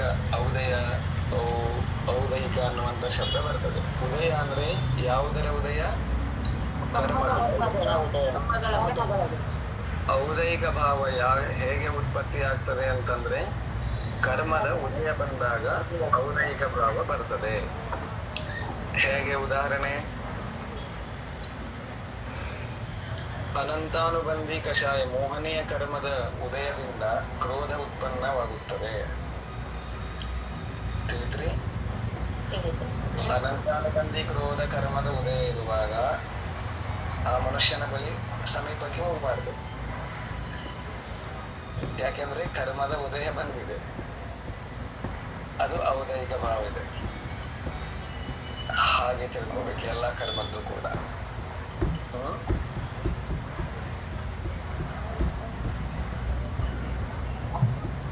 ಕರ್ಮದ ಉದಯ ಇದ್ದಾಗೇನೆ ಆ ಭಾವ ಬರೋದು ಅಲ್ವಾ ಬಯಜಿ? ಮಾತ್ರ ಅದು ಔದಯಿಕ ಭಾವ. ಯಾವುದೇ ಕರ್ಮ ಇರ್ಲಿ, ಆ ಕರ್ಮ ಇದೆ ಉದಯದಲ್ಲಿ, ಆ ಕೆಲಸ ಮಾಡ್ತಿದೆ ಕರ್ಮ ಅನ್ನುವಾಗ ನಮ್ಮಲ್ಲಿ ಏನು ಭಾವಗಳು ಉತ್ಪನ್ನ ಆಗ್ತಾ ಇವೆ, ಅವೆಲ್ಲ ಔದಯಿಕ ಭಾವ. ಇದು ಮೋಹನೀಯ ಕರ್ಮದ ಕೋರ್ದ ಆ ಕಷಾಯಗಳದ್ದು ಗೊತ್ತಾಯ್ತು. ಈಗ ಮಿಥ್ಯಾತ್ವದ ಕರ್ಮ ಉದಯಕ್ಕೆ ಬಂದ್ರೆ ಏನಾಗುತ್ತೆ? ಏನ್ ಭಾವ ಬರ್ತದೆ ಹೇಳಿ? ವಿಪರೀತತೆ ಬರುತ್ತೆ, ಅಶಬ್ದ ಬರುತ್ತೆ. ಹೆಂಗ್ ಭಾವ ಬರ್ತದೆ? ಶ್ರದ್ಧೆ ಇರಲ್ಲ ಅಲ್ಲಿ. ಮಿಥ್ಯಾತ್ವ ಕರ್ಮದ ಉದಯ ಇರುವಾಗ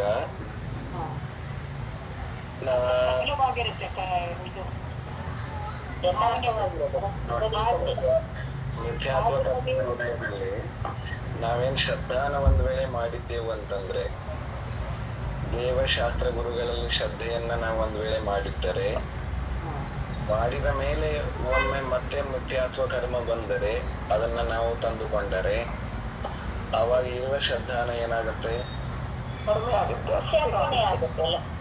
ಈ ಭಗವಾನ್ ರಥಕ್ಕೆ ಹೋಗಿ ಹೋಗಿ ನಂದೇನು ಕೆಲಸ ಆಗ್ವಲ್ತು, ಸ್ವಲ್ಪ ಬೇರೆ ಕಡೆನೂ ನೋಡ್ಬೇಕು ಅಂತ ವಿಚಾರ ಬರ್ತದೆ. ಈ ಕರ್ಮದ ಉದಯದಿಂದನೇ ಹಂಗ ಆಗುತ್ತೆ ಅಂತನ ನೋಡಿ, ಒಂದಕ್ಕೊಂದು ಅವಿನಾಭಾವಿ ಇರ್ತಾವ. ಕಾರಣ ಒಂದನ್ನು ಹೇಳುವಾಗ ಮುಖ್ಯ ಮತ್ತು ಗೌಣ ಕಥನ ಬರ್ತಾವೆ. ಇಲ್ಲಿ ಯಾವ ವಿಷಯವನ್ನ ಮುಖ್ಯ ಮಾಡಿ ಹೇಳ್ತಿರ್ತೇವೆ ಅದರಿಂದ ಅಂತಾನೆ ಹೇಳ್ಬೇಕು ಆ ಟೈಮ್ನಲ್ಲಿ. ಇನ್ನೊಂದು ಆಂಗಲ್ದಿಂದ ಹೇಳುವಾಗ ಇದರಿಂದ ಅಂತಾನೆ ಹೇಳ್ಬೇಕು. ಈಗ ಕರ್ಮದ ಮುಖ್ಯ ಮಾಡಿ ಹೇಳ್ತಿದ್ದಾರೆ ಇಲ್ಲಿ, ಅದಕ್ಕೆ ಕರ್ಮದ ಕಾರಣ ಅಂತ ಹೇಳ್ತಿದ್ದಾರೆ. ಜೀವದ ಮುಖ್ಯತೆ ಬಂದಾಗ ಜೀವದ ಕಾರಣ ಅಂತ ಹೇಳ್ತಾರೆ. ಈಗ ಹೆಂಗಿದೆ ಅಂತಂದ್ರೆ,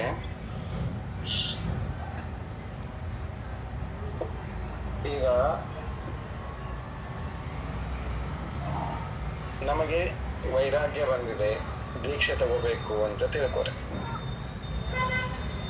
ದೀಕ್ಷೆ ತಗೋಬೇಕು, ದೀಕ್ಷೆ ಆಯ್ತು.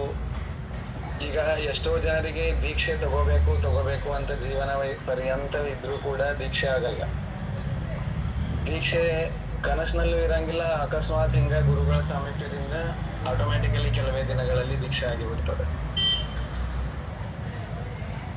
ಇಲ್ಲಿ ಹೇಗೆ ಅಂತ ಅಂದ್ರೆ, ಯಾರಿಗೆ ಬೇಗ ದೀಕ್ಷೆ ಸಿಕ್ಕಿತು ಆ ಜೀವ ಏನ್ ಹೇಳ್ತದೆ, ಗುರುಗಳು ನನ್ನ ಮೇಲೆ ದಯಾ ತೋರಿಸಿದ್ರು. ಯಾರಿಗೆ ದೀಕ್ಷೆ ಆಗಿಲ್ಲ ಆ ಜೀವ ಏನ್ ಹೇಳ್ತದೆ, ಗುರುಗಳು ನನ್ನ ಕಡೆ ನೋಡವರು. ಹೇಳ್ತಾರೇನಿಲ್ರಿ?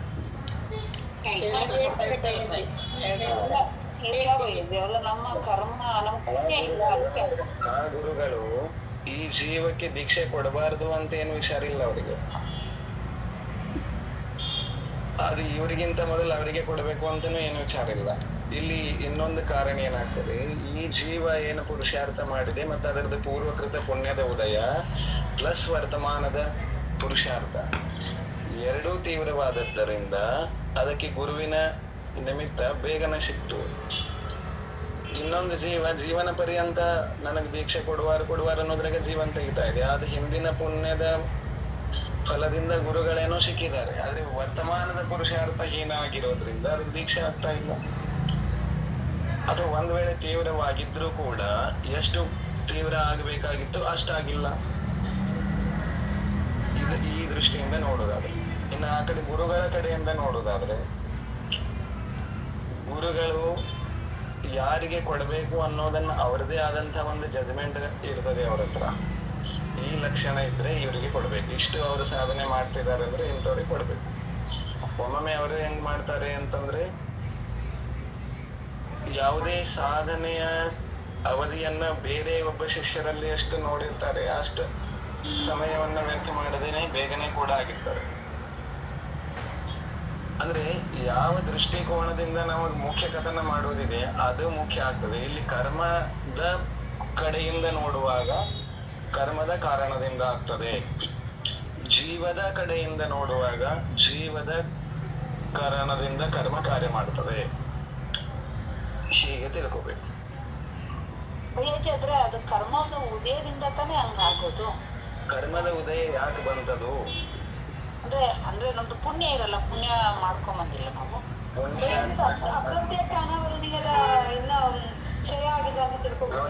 ದೂರ ಹೋಗ್ಬೇಡ್ರಿ.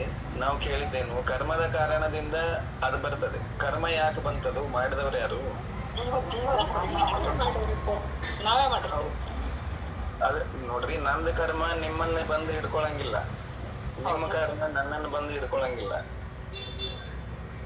ಇಷ್ಟು ಪ್ರಾಮಾಣಿಕ ಇದೆ ಅಲ್ಲ, ಕರ್ಮದಷ್ಟು ಪ್ರಾಮಾಣಿಕರು ಬೇರೆ ಯಾರ್ಯಾರು ಇಲ್ಲ ಭೂಮಿ ಮೇಲೆ, ಅಲ್ಲಿ ಇಡೀ ಲೋಕದಲ್ಲಿ ಯಾರು ಇಲ್ಲ ಅಂತ ಅನ್ಬಹುದು. ಅಷ್ಟು ಪ್ರಾಮಾಣಿಕ. ಅದು ಕರ್ಮ ಹೇಳ್ತದೆ, 1 ಸೆಕೆಂಡದಲ್ಲಿ ನಾ ಈಗ ಭಗವಾನ್ ಆಗಾವಿದೇನೆ, ತುಂಬ ದೂರ ಸರಿ, ನನಗೆ 1 ಸೆಕೆಂಡ್ ಟೈಮ್ ಇತ್ತಲ್ಲ ಅಂತದೆ ಅದು ಕರ್ಮ. ನೀವ್ 1 ಸೆಕೆಂಡ್ ಬಿಟ್ಟು ಭಗವಾನ್ ಆಗಾವಿಡ್ಬೇಕು, ಆದ್ರೆ ಈ 1 ಸೆಕೆಂಡ್ ನಂದು ಆಟ ಇದೆ, ಅದನ್ನೇ ಅನುಭವಿಸು ಅಂತ ಹೇಳ್ತದೆ ಕರ್ಮ. ಯಾಕೆಂದ್ರೆ ಅದನ್ನ ನಾವು ಏನನ್ನು ಕೊಟ್ಟಿದ್ದೇವಲ್ಲ ಅದಕ್ಕೆ ಬಡ್ಡಿ ಸಮೇತ ತಿರುಗಿಸ್ತೇವೆ, ಅಷ್ಟು ಪ್ರಾಮಾಣಿಕತೆ. ನಾವು ಏನಾದ್ರು ಮಾಡ್ಬೇಕು ಅಂತ ಅನ್ಕೊಂಡಿರ್ತೀವಿ. ಇವಾಗ ನಾವೇನಾದ್ರು ವ್ರತಿಗಳಾಗ್ಬೇಕು ಅಂತ ಅನ್ಕೊಂತಿರ್ತೀವಿ. ಆದ್ರೆ ನಾವು ಆಗಲ್ಲ ಅಂದ್ರೆ ಅದು ಕರ್ಮದ ಉದಯದ ಕಾರಣದಿಂದನೇ ತಾನೇ ಆಗಲ್ಲ. ನಮ್ಗೆ ಭಾವ ಇದೆ ಆದ್ರೆ ಆಗ್ತಾ ಇಲ್ಲ ಅಂತಂದ್ರೆ ಪುರುಷಾರ್ಥ ಕಡಿಮೆ ಅಂತಾನ. ಹೌದು, ಪುರುಷಾರ್ಥ ಕಡೆ ಪುರುಷಾರ್ಥ ಮಾಡಿನೂ ಶ್ರಮ ಪಟ್ಟೂನು ಆಗ್ತಿಲ್ಲ ಅಂತಂದ್ರೆ ಅದಕ್ಕೆ ಬೇಕಾದ್ರೆ ಸ್ವಲ್ಪ ಕರ್ಮ ಅಂತ ಹೇಳ್ಬೋದು. ಆದ್ರೆ ಒಂದು ತಿಳ್ಕೊರಿ, ಕರ್ಮ ಅಂತ ಬಿಡುವುದೇ ದೊಡ್ಡ ಅಪರಾಧ ಇದೆ. ಗುರುಗಳು ಮತ್ತು ಆಚಾರ್ಯ ಭಗವಾನರು ಇಬ್ರು ಹೇಳಿದ್ದಾರೆ, ಕರ್ಮದ ಕಾರಣದಿಂದ ನಮಗಾಗ್ತಾ ಇಲ್ಲ ಸತ್ಯ, ಆದ್ರೆ ಕರ್ಮ ಇದೆ ಅಂತ ಸರಿದು ನಿಲ್ಲೋದು ಕೂಡ ಬಹಳ ದೊಡ್ಡ ತಪ್ಪು ಅಂತ ಹೇಳಿದ್ದಾರೆ. ಅಲ್ಲಿ ಪುರುಷಾರ್ಥ ಮಾಡ್ಲೇಬೇಕು ಅಂತ. ಕರ್ಮ ಎಷ್ಟು ಬಲಿಷ್ಠ ಆಗಿದೆ ಅಂದ್ರೆ ಅದನ್ನ ಸಡಿಲ್ ಮಾಡ್ಬೇಕು, ಮಾಡೇ ತೀರ್ಬೇಕು ಅನ್ನೋದು ಹಠ ಇರಬೇಕು ಅಂತ ಹೇಳಿದ್ದಾರೆ. ಅಂದ್ರೆ ಅದಷ್ಟು ಬಲಿಷ್ಠವಾಗಿದ್ರು ನಾವು ಅದನ್ನ ಅದ್ರ ಮೇಲೆ ಇಡ್ಬೇಕು ಅಂತ, ಅಂದ್ರೆ ಮುಂದುವರಿಬೇಕು.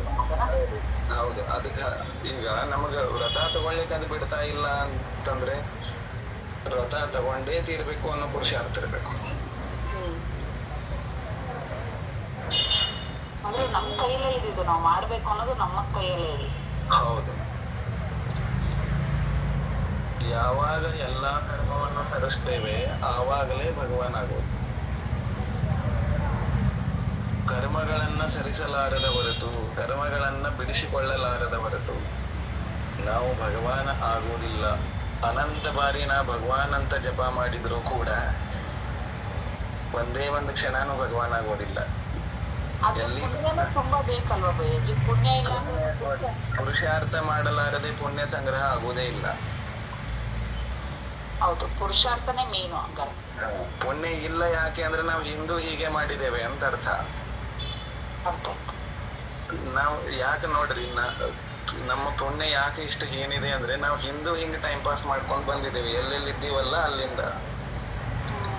ಒಂದ್ ವೇಳೆ ಅಲ್ಲಿ ಚೆನ್ನಾಗಿ ಮಾಡಿದೆವು ಅಂತಂದ್ರೆ ಇಲ್ಲಿ ನಾವು ಯಾರು ನೆಪ ಹೇಳ್ತಿರ್ಲಿಲ್ಲ ಒಬ್ಬರಿಗೊಬ್ರು.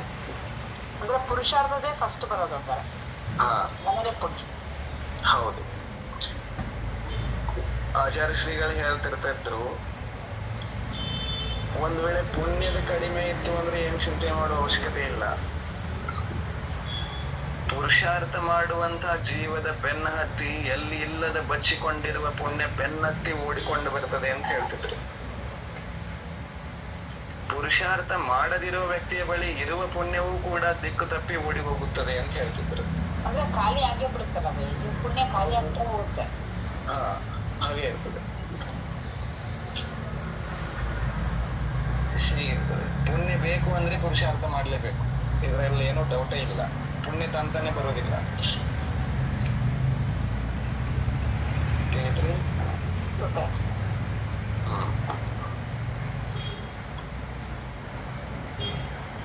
ಪಾರಿಣಾಮಿಕ ಭಾವ, ಕರ್ಮ ನಿರಪೇಕ್ಷ ಆತ್ಮ ಪರಿಣಾಮಗಳು. ಇನ್ನ ಪಾರಿಣಾಮಿಕ ಭಾವ ಅಂತಂದ್ರೆ ಯಾವ ಕಾರಣದಿಂದ ಪಾರಿಣಾಮಿಕ ಭಾವಗಳಿವೆ ಜೀವದಲ್ಲಿ, ಅವು ಯಾವ ಕಾರಣದಿಂದಲೂ ಇಲ್ಲ.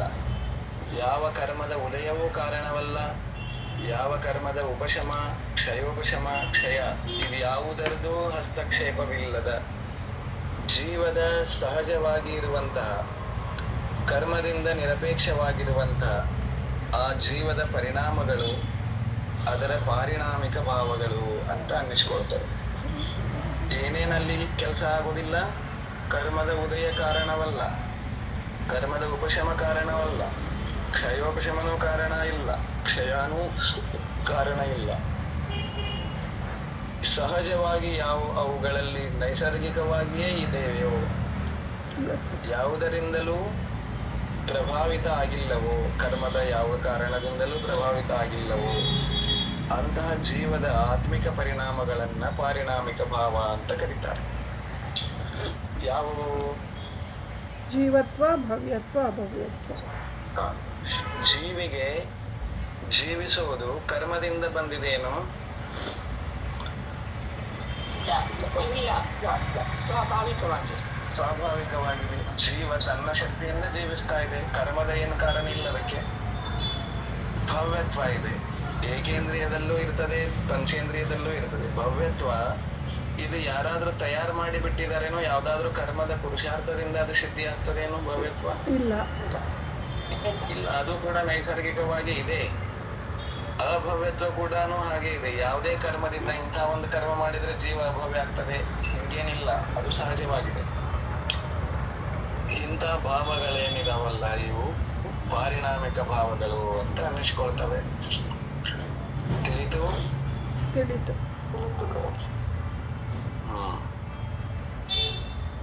ಮುಂದೆ ಕ್ಷಾಯೋಪಶಮಿಕ ಭಾವ ಉತ್ಪತ್ತಿ. ಹಿಂದೆ ಔಪಶಮಿಕ ಭಾವದ ಉತ್ಪತ್ತಿಯನ್ನ ಹೇಳಿದ್ರು, ಕ್ಷಾಯಿಕ ಭಾವದ ಉತ್ಪತ್ತಿಯನ್ನ ಹೇಳಿದ್ರು. ಅದರಲ್ಲಿ ಒಂದು ಚಿಕ್ಕ ಒಂದು ಮಾಹಿತಿಯನ್ನ ಕೊಟ್ಟಿದ್ರು. ಆ ಉತ್ಪತ್ತಿಗೆ ಏನ್ ಕಾರಣ ಆಗಿತ್ತಲ್ಲ ಆ ಕಾರಣದ ವಿಶೇಷತೆಯನ್ನ ತಿಳಿಸ್ಕೊಟ್ರು. ಈಗ ಅದೇ ಕ್ರಮದಿಂದ ಕ್ಷಾಯೋಪಶಮಿಕ ಭಾವ, ಮೂರನೇ ಭಾವ ಕ್ಷಾಯೋಪಶಮಿಕ ಭಾವದ ಉತ್ಪತ್ತಿ ಹೇಗಾಗತ್ತೆ ಜೀವದಲ್ಲಿ ಅನ್ನೋದನ್ನ ಹೇಳ್ತಾರೆ. ಇದರಲ್ಲಿ 18 ಭೇದ, 4 ಜ್ಞಾನ, 3 ಅಜ್ಞಾನ, 3 ದರ್ಶನ, 5 ಜ್ಞಾನ ಮೊದಲಾದ ಲಬ್ಧಿಗಳು, 1 ಸಮ್ಯಕ್ತ್ವ, 1 ಚಾರಿತ್ರ್ಯ ಮತ್ತು ಸಂಯಮ. ಕ್ಷಾಯೋಪಶಮಿಕ ಅಂದ್ರೆ ಗೊತ್ತಾಗಿದೆ ಇವಾಗ ಅದರ ಅರ್ಥ.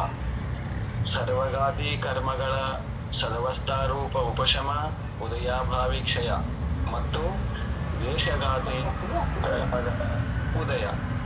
ಈ ಕ್ಷಯ, ಉಪಶಮ, ಉದಯ 3 ಅವಸ್ಥಾಗಳು ಯಾವ ಕರ್ಮದಲ್ಲಿ ಆಗಿದೆಯೋ ಅಂತಹ ಕರ್ಮಜನಿತ ಭಾವವನ್ನ ಅಥವಾ ಕರ್ಮದ ಕಾರಣದಿಂದ, ಆ ಕರ್ಮದ ಅವಸ್ಥೆಯ ಕಾರಣದಿಂದ ಜೀವದಲ್ಲಿ ಏನು ಭಾವ ಇದೆಯೋ ಅದನ್ನ ಕ್ಷಾಯೋಪಶಮಿಕ ಭಾವ ಅಂತ ಕರೀತಾರೆ.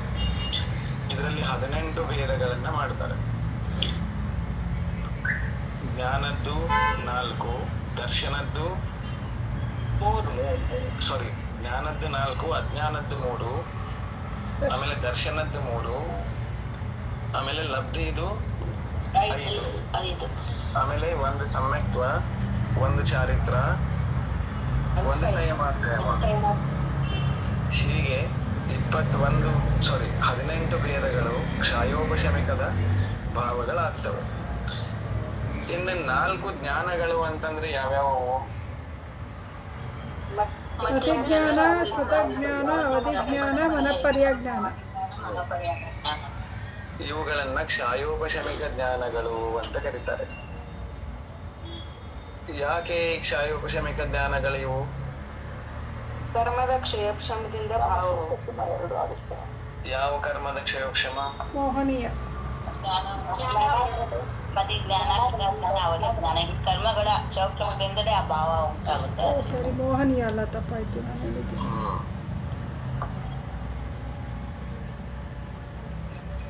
ನೋಡ್ರಿ, ಉಪಶಮ ಭಾವ ಮೋಹನೀಯದ ಕರ್ಮದಿಂದ ಆಗುತ್ತಲ್ವಾ, ಇದು ಕ್ಷಯೋಪಶಮಿಕ ಭಾವ. ಜ್ಞಾನದ ಆವರಣ ಮಾಡುವಂತ ಸಾಮರ್ಥ್ಯ ಇದೆ. ಜೀವ ಅದು ಎಷ್ಟೇ ತೀವ್ರ ಜ್ಞಾನದ ಆವರಣ ಆದ್ರೂ ಜೀವಕ್ಕೆ ಅದು ನಿಗೋದ ಅವಸ್ಥೆಯನ್ನ ಹೊಂದಿದರೂ ಕೂಡ ಯಾವತ್ತಿಗೂ ಕೂಡ ಜ್ಞಾನ ಶೂನ್ಯ ಆಗೋದಿಲ್ಲ. ಏನಾಗೋದಿಲ್ಲ? ಆಗೋದಿಲ್ಲ.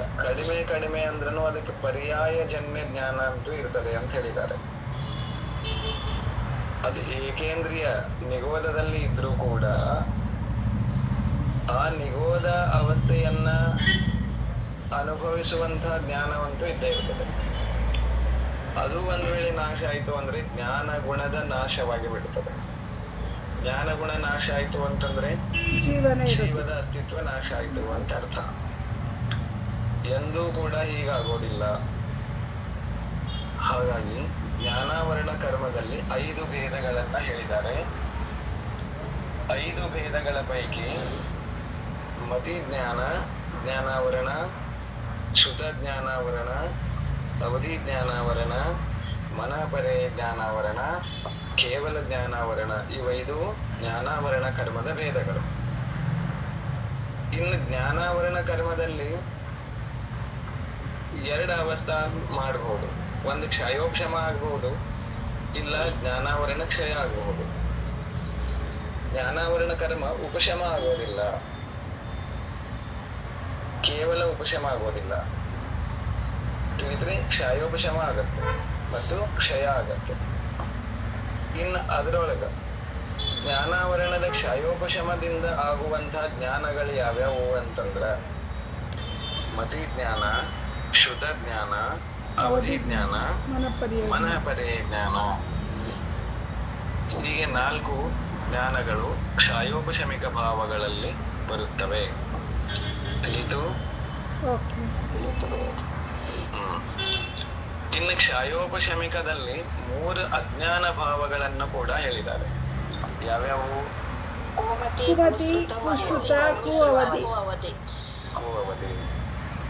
ಅಂದ್ರೆ ಮದಿ ಶುದ್ಧ ಅವಧಿಗಳೇ ಮಿಥ್ಯಾತ್ವದ ಜೊತೆಗೆ ಕೂಡಿಕೊಂಡು ಅಂತಂದ್ರೆ ಅವುಗಳನ್ನ ಅಜ್ಞಾನಗಳು ಅಥವಾ ಕುಜ್ಞಾನಗಳು ಅಂತ ಕರೀತಾರೆ.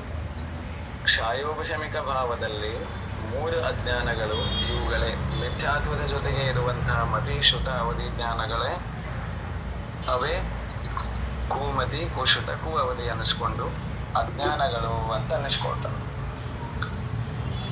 ಆಮೇಲೆ ದರ್ಶನದಲ್ಲಿಯೂ ಕೂಡ 4 ಪ್ರಕಾರದ ದರ್ಶನಗಳಿವೆ.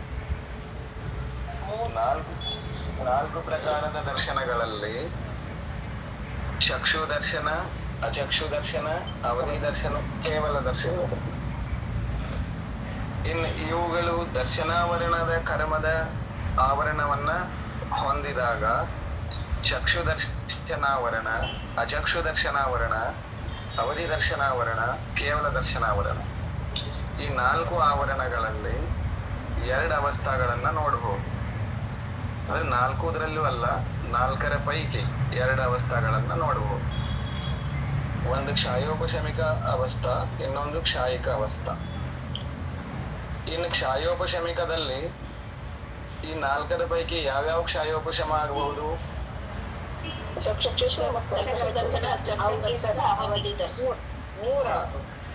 3 ಇದರಲ್ಲಿ ಕ್ಷಯೋಪಶಮಿಕ ಅವಸ್ಥೆಯನ್ನ ಹೊಂದವೆ, ಕ್ಷಯೋಪಶಮಿಕ ಭಾವಗಳಾಗ್ತವೆ. ಮತ್ತೆ ಇನ್ನೊಂದು ಯಾಕೆ ಆಗೋದಿಲ್ಲ? ಅದು ಕೇವಲ ದರ್ಶನ ಇದೆ ಅಲ್ಲ,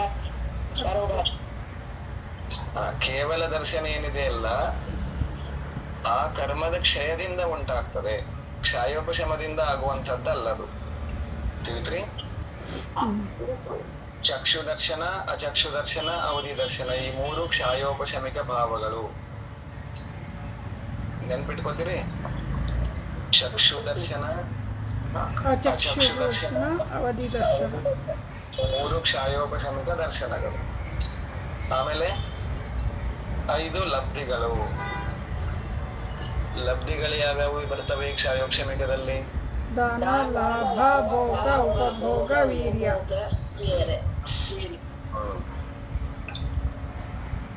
ಭಯ್ಯಾಜಿ, ಕುಮತಿ ಅಂದ್ರೆ ಒಂದ್ ಸ್ವಲ್ಪ ಒಂಚೂರು ಸ್ವಲ್ಪ ಹೇಳ್ತೀರಾ? ಅರ್ಥ ಆಗ್ತಾ ಇಲ್ಲ. ಕುಮತಿ ಅಂದ್ರೆ?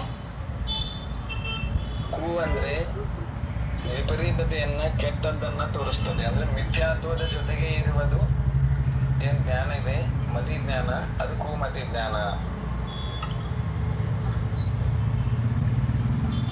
ಆಮೇಲೆ ಅಂದ್ರೆ ಮತಿ ಜ್ಞಾನ ಅಂದ್ರೆ ಮತಿ ಅಂತ ಅಷ್ಟೇ ಅಂದ್ರೂ ಕೂಡ ಅದು ಹಿಂದೆ ಸೂ ಇರ್ತದೆ. ಈಗ ಯಾವುದೇ ಒಂದು ಸಂಖ್ಯೆ ಹಿಂದೆ ಏನೂ ಬರೋದಿಲ್ಲ ಅಂದ್ರೆ 0 ಇದ್ದೇ ಇರ್ತದಲ್ಲ,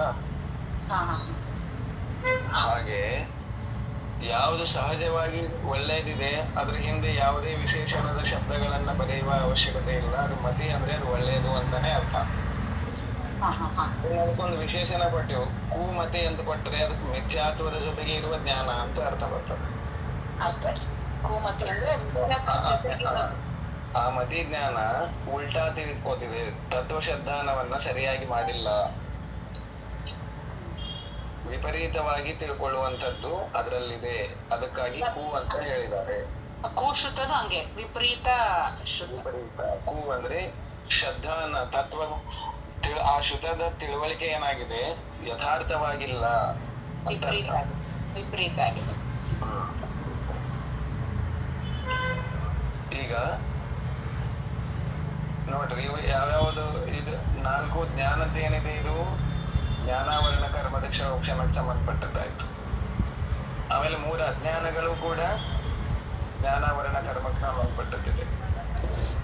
ಆಮೇಲೆ ಈ ದರ್ಶನಗಳು, ಕ್ಷಮಿಕ ದರ್ಶನಗಳು ಕೂಡ ಯಾವುದಕ್ಕೆ ಸಂಬಂಧಪಟ್ಟಿವೆ? ದರ್ಶನ. ಆಮೇಲೆ ಈ 5 ಲಬ್ಧಿಗಳು ಅಂತರಾಯ ಕರ್ಮ ಅಂದ್ರೆ ಎಲ್ಲ ಘಾತಿ ಕರ್ಮಕ್ಕೆ ಸಂಬಂಧಪಟ್ಟಿದಾವೆ. ಆ 5 ಲಬ್ಧಿಗಳು ಯಾವ್ಯಾವು? ಧನ, ಲಾಭ, ಭೋಗ, ಉಪಭೋಗ, ವೀರ್ಯ. ನೋಡ್ರಿ, ಈಗ ನಾವೆಲ್ಲ ಇಲ್ಲಿದ್ದೇವೆ. ನಾವು ನಮ್ಗೆ ಅಂತರಾಯ ಕರ್ಮದ ಕ್ಷಯೋಪಶಮ ಇವೇನಿದಾವಲ್ಲ, ಇದು ಅಂತರಾಯ ಕರ್ಮದ ಕ್ಷಯೋಪಶಮದಿಂದ ಆಗ್ತವೆ ಜೀವಕ್ಕೆ. ಅಂತರಾಯ ಕರ್ಮದ ಕ್ಷಯ ಆಯ್ತು ಅಂದ್ರೆ ಭಗವಾನ್ ಆಗ್ತೇವೆ. ಅಂದ್ರೆ ಅಲ್ಲಿ ಕ್ಷಾಯಿಕ ಲಬ್ಧಿಗಳನ್ನ ನೋಡಿದೇವಲ್ಲ, ಅವೆಲ್ಲ ಕ್ಷಾಯಿಕ ಆಗ್ತಾವ. ಈ ಕ್ಷಾಯೋಪಶಮಿಕ ಲಬ್ಧಿ ಅಂತಂದ್ರೆ ಈ ಸಂಸಾರ ಜೀವದಲ್ಲಿ ಏನೇ ಅನುಭವಿಸ್ತಾ ಇದೆಯಲ್ಲ, ಇದೆಲ್ಲ ಕ್ಷಾಯೋಪಶಮಿಕ ಲಬ್ಧಿ. ಈಗ ನಮಗೊಂದಿಷ್ಟು ಶರೀರದಲ್ಲಿ ಬಲ ಇದೆ, ಯಾವ ಕಾರಣದಿಂದ ಇದೆ? ಇದು ವೀರ್ಯಾಂತರಾಯ ಕರ್ಮ ನಮಗ್ ಸಿಕ್ಕಿದೆ, ಅಷ್ಟೇ ನಮ್ಮಲ್ಲಿ ಶಕ್ತಿ ಇರೋದು. ಆಮೇಲೆ ನಮಗ ಎಲ್ಲರೂ ಒಂದಷ್ಟು ಅಂದ್ರೆ ಏನಿದೆ ವಿಚಾರಗಳಲ್ಲಿ, ಅಂದ್ರೆ ಈಗ ನಾವು ಏನೋ ಒಂದು ಕೊಡ್ಬೇಕು, ದಾನ ಕೊಡ್ಬೇಕು, ಧರ್ಮದಾನದಲ್ಲಿ ಅಂದ್ರೆ ಮುನಿಗಳಿಗೆ ಆಹಾರ ಕೊಡ್ಬೇಕಂತೇವೆ, ಅಥವಾ ಮಂದಿರ ನಿರ್ಮಾಣ ಮಾಡ್ಬೇಕಂತೇವೆ, ಅಥವಾ ಜನಬಿಂಬದ ಪ್ರತಿಷ್ಠಾಪನೆ ಮಾಡ್ಬೇಕಂತೇವೆ, ಅಥವಾ ಏನೇನೋ ಮಾಡ್ಬೇಕಂತೇವೆ. ಇದೆಲ್ಲ ಕೊಡಬೇಕು ಅನ್ನೋ ಭಾವ ಇದ್ದಾಗ್ಯೂ, ಸಾಮರ್ಥ್ಯ ಇದ್ದಾಗ್ಯೂ, ಸಾಮರ್ಥ್ಯವನ್ನ ಬಳಸಿಕೊಳ್ಳಲು ಪ್ರಯತ್ನ ಮಾಡಿದಾಗಲೂ ಅದಾಗೋದಿಲ್ಲ. ಯಾಕಾಗೋದಿಲ್ಲ? ದಾನಾಂತರಾಯ ಕರ್ಮದ ಕ್ಷಯೋಪಶಮ ಚೆನ್ನಾಗಿರುವುದಿಲ್ಲ. ಅಂದ್ರೆ ಅಂತರಾಯದ ಉದಯ ಹೆಚ್ಚಿರ್ತದೆ. ಪಾಪ ಮಾಡೋದ್ರಿಂದ ಅದಂಗಾಗತ್ತೆ. ವಿಘ್ನ ಕರ್ಮ ನಂತರಾಯಸ್ಯ, ಒಟ್ಟಾರೆಯಾಗಿ ವಿಘ್ನ. ಯಾರಾದ್ರೂ ದಾನ ಕೊಡುವಾಗ ವಿಘ್ನ, ಯಾರಿಗಾರು ಸಿಗಬೇಕಾದಲ್ಲಿ ವಿಘ್ನ ಮಾಡೋದು, ಅವರು ಬಳಸುವಂತ ವಸ್ತುಗಳಲ್ಲಿ ವಿಘ್ನ ಮಾಡೋದು, ಅವರ ಬಲವನ್ನ ಕುಗ್ಗಿಸುವಂತಹ ಕಾರ್ಯ ಮಾಡೋದು, ಮಾತುಗಳನ್ನ ಹೇಳೋದು, ಅಥವಾ ಅಂತ ಇತ್ಯಾದಿ ಉಪಚಾರಗಳನ್ನ ಮಾಡೋದು, ಭೋಗದ ವಸ್ತುಗಳು, ಉಪಭೋಗದ ವಸ್ತುಗಳು ಇವುಗಳನ್ನ ನಾಶ ಮಾಡೋದು, ಇವೆಲ್ಲ ಈ ಅಂತರಾಯ ಕರ್ಮದ ಕಾರಣ. ವಿಘ್ನ ಕಾಮನ್ ಶಬ್ದ ಇದು. ಎಲ್ಲೆಲ್ಲಿ ನಾವು ವಿಘ್ನ ಮಾಡ್ತೇವೆ ಅದೆಲ್ಲ ಅಂತರಾಯ. ತಿಳಿದ್ರಿ? ಬಯಜಿ, ಇವಾಗ ನಾವು ಒಬ್ರಿಗೆ ಹುಷಾರಿರಲ್ಲ, ಅವಾಗ ಅದನ್ನ ನಾವ್ ಇದನ್ನ ತಿನ್ಬೇಡಿ ಅಂತ ಹೇಳ್ತೀವಿ, ಅವಾಗ್ಲೂ ಈ ಕ್ರಮ ಕಟ್ಟತ್ತಾ? ಇಲ್ಲ. ನೋಡ್ರಿ, ತಿನ್ನಬೇಡಿ ಅನ್ನೋದು ನೀವ ಹೇಳಿ, ಅವ್ರದ್ದು ಯಾವ ಉದ್ದೇಶದಿಂದ ನೀವು ತಿನ್ಬೇಡಿ ಅಂತ ಹೇಳಿದ್ರಿ? ರೋಗದ ನಿಮಿತ್ತ ಹೇಳ್ತೇವೆ.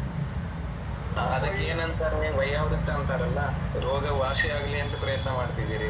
ಅಲ್ಲ, ಅವ್ರಿಗೆ ಅದ್ರ ಆಸೆ ಇರುತ್ತೆ, ನಾವು ತಡ್ದಂಗ ಆಗುತ್ತಲ್ಲ ಅವಾಗ. ಆಸೆ ಇದ್ರೂ ನಿಮ್ ಪ್ರಯತ್ನ ಯಾವ್ದಕ್ಕಿದೆ? ಆರೋಗ್ಯ ಒಳ್ಳೆ ಉದ್ದೇಶ ಇದೆ, ರೋಗ ದೂರ ಆಗ್ಲಿ ಅಂತ ಪ್ರಯತ್ನ ಇದೆ. ತಾಯಿ ಮಗುವನ್ನು ಪಡೆದಂಗೆ. ರೋಗ ದೂರ ಆಗ್ಲಿ ಅಂತ ಪ್ರಯತ್ನ ಇದೆ ಅಂದ್ರೆ ನೀವು ಅವರ ಹಿತದೃಷ್ಟಿಯಿಂದ ಹೇಳ್ತಾ ಇದ್ದೀರಿ. ಇನ್ನೊಬ್ಬರ ಹಿತ ಅಥವಾ ಇನ್ನೊಬ್ಬರ ನಿಜವಾಗದ ಹಿತ ಬಯಸುವಂಥದ್ದು, ಅವರ ರೋಗ ಇತ್ಯಾದಿಗಳು ದೂರ ಆಗ್ಲಿ ಅಂತ ಪ್ರಯತ್ನ ಮಾಡುವುದಕ್ಕೆ ವೈಯಾವೃತ್ತ ಅಂತ ಹೇಳಿದಾರಲ್ಲ. ಹಾಗಾದ್ರೆ ಬೇರೆ ಎಲ್ಲಾ ವಿಚಾರದಲ್ಲೂ ಹಿಂಗೆ ತಿಳ್ಕೊಬೇಕ ಬಯಜಿ ಅಂದ್ರೆ? ಯಾವ್ದು ಹಿತ ಆಗುವುದಿದೆ ಜೀವಕ್ಕೆ ಅದು ವಿಘ್ನ ಅಲ್ಲ. ಅಂದ್ರೆ ಇವಾಗ ಒಂದು ಜೀವ ಬೇರೆ ಕೆಟ್ಟ ದಾರಿ ಹಿಡಿದಾಗ್ಲೂ ಇದ್ ಮಾಡ್ಬೇಡ ಅಂತ ಹೇಳೋದು, ಅವ್ರಿಗೆ ನೋವಾಗ್ತಿದ್ರು ಅದು ಅವ್ರ ಹಿತಕ್ಕೋಸ್ಕರ ಹೇಳ್ತಿದ್ರೆ ನೋವು ಅಂತಂದ್ರೆ ಯಾವುದು? ನೋವು ಅಂದ್ರೆ ಏನು ಅನ್ನೋದನ್ನ ಅರ್ಥ ಮಾಡ್ಬೋದು. ಅವ್ರ ಹಿತದ ಮಾರ್ಗದಿಂದ ದೂರ ಆಗ್ತಾ ಇದ್ದಾರೆ ಅಂದ್ರೆ ಅವ್ರ ಸುಖದೊಳಗೆ ನಾವು ದಿನ ಮುಂಜಾನೆಯಿಂದ ರಾತ್ರಿ ತನಕ ನಕ್ಕೋತಾ ಇದ್ರು ಅದು ನೋವೇ. ಅಹಿತದಲ್ಲಿ ಅವ್ರ ಕಾಲ ಕಳೀತಾ ಇದ್ದಾರೆ ಅಂತಂದ್ರೆ ಅದೆಲ್ಲ ನೋವೇ, ದುಃಖನೇ. ಹಿತದಲ್ಲಿ ಕಾಲ ಕಳೀತಾ ಇದ್ದಾರೆ ಅಂದ್ರೆ ಅದೆಲ್ಲ ಸುಖನೇ.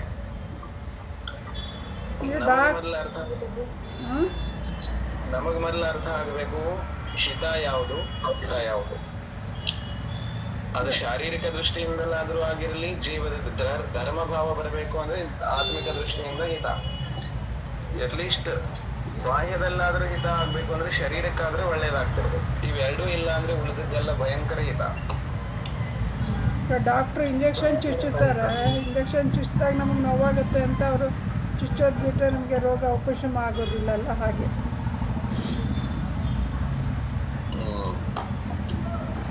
ಹೇಗಿರ್ತದೆ ಮೊದಲು ನಾವು ಹಿತ ಯಾವುದು ಅಹಿತ ಯಾವುದು ನಮಗೆ ಗೊತ್ತಾಗ. ಈಗ ಇಷ್ಟ ಉಪದೇಶ ಅಂತ ಗ್ರಂಥ ಇದೆಯಲ್ಲ, ಹೌದು ಇದೆ. ಇಷ್ಟೋಪದೇಶ. ಈಗ ನಮ್ಮ ಭಾಷೆಯಲ್ಲಿ ಇಷ್ಟೋಪದೇಶ ಅಂದ್ರೆ ಅರ್ಥ ಏನು? ನಮಗೆ ಇಷ್ಟವಾದ ಉಪದೇಶವನ್ನು ಏನೇನು ಇಷ್ಟವಾಗಿದೆಯಲ್ಲ, ನನಗೆ ಏನೇನು ಇಷ್ಟ ಅನ್ನಿಸ್ತದೆ ಅದೆಲ್ಲ ಉಪದೇಶ ಮಾಡಿದ್ದಾರೆ, ಅದು ಇಷ್ಟೋಪದೇಶ ಆಗುತ್ತೆ. ಆದ್ರೆ ನಿಜವಾಗ್ಲೂ ಪೂಜ್ಯಪಾದ ಭಗವಾನ್ರಿ ಏನು ಇಷ್ಟ ಅಂತ ಹೇಳಿದ್ದಾರೆ? ಆತ್ಮನಿಗೆ ಯಾವುದು ಸರಿಯೋ ಅದು. ಸರ್ವಜೀವ ಕಲ್ಯಾಣ, ಜೀವಕ್ಕೆ ಯಾವುದೇ ಯಾವುದಕ್ಕೆ ಆತ್ಮನಿಗೆ ಹಿತವನ್ನುಂಟು ಮಾಡುತ್ತೆ ಅದು ಉಪದೇಶವನ್ನು ಕೊಡುತ್ತೆ ಆತ್ಮನಿಗೆ.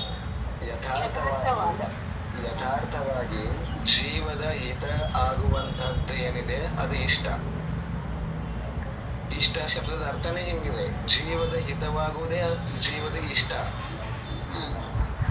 ಆ ಜೀವದ ಹಿತ ಮಾಡಿಕೊಳ್ಳುವಂತಹ ಇಷ್ಟವಾದ ಉಪದೇಶ ಇದೆಯಲ್ಲ, ಅದು ಇಷ್ಟೋಪದೇಶ. ನಾವು ಏನ್ ಅನ್ಕೋತೇವೆ, ಈಗ ನನಗಿಂತ ಅದೊಂದು ವಸ್ತು ಬೇಕಾಗಿದೆ ಅಂದ್ರೆ ಅದು ಇಷ್ಟ ಅಂತ ಬಿಡ್ತೇವೆ. ಅದು ಇಷ್ಟ ಅಲ್ಲ. ಈಗ ನಮ್ಮ ಮಗು ಅಳ್ತಿದೆ ಅಂದ್ರೆ ಅದನ್ನ ಬೇಡಿ ಅಳ್ತಿದೆ ಅಂದ್ರೆ ನಮಗೆ ಮಗುವಿಗೆ ಅದು ಇಷ್ಟ ಆಗಿದೆ. ಆ ಮಗುವಿಗೆ ಅನಿಷ್ಟ ಮಾಡೋರೇ ಮೊದಲು ನಾವೇ. ಈ ವಸ್ತು ಮಗು ಬೇಡಿ ಅಳ್ತಿದೆ ಅಂದ್ರೆ ಅದಕ್ಕೆ ಒಂದ್ 2 ಹನಿ ಕಣ್ಣೀರನ್ನ ನೋಡದೆ ಇರುವ ಕಾರಣದಿಂದ ಅದಕ್ಕೊಂದು ಬೇಡವಾದ ವಸ್ತು ಕೊಟ್ಟು ಅದಕ್ಕೊಂದು ರುಚಿ ಹಚ್ಚಿ ಬಿಡ್ತೇವೆ ಅಂದ್ರೆ ನಮಗಿಂತ ಅನಿಷ್ಟಕಾರಕರ ಮಗುವಿಗೆ ಯಾರು ಇಲ್ಲ.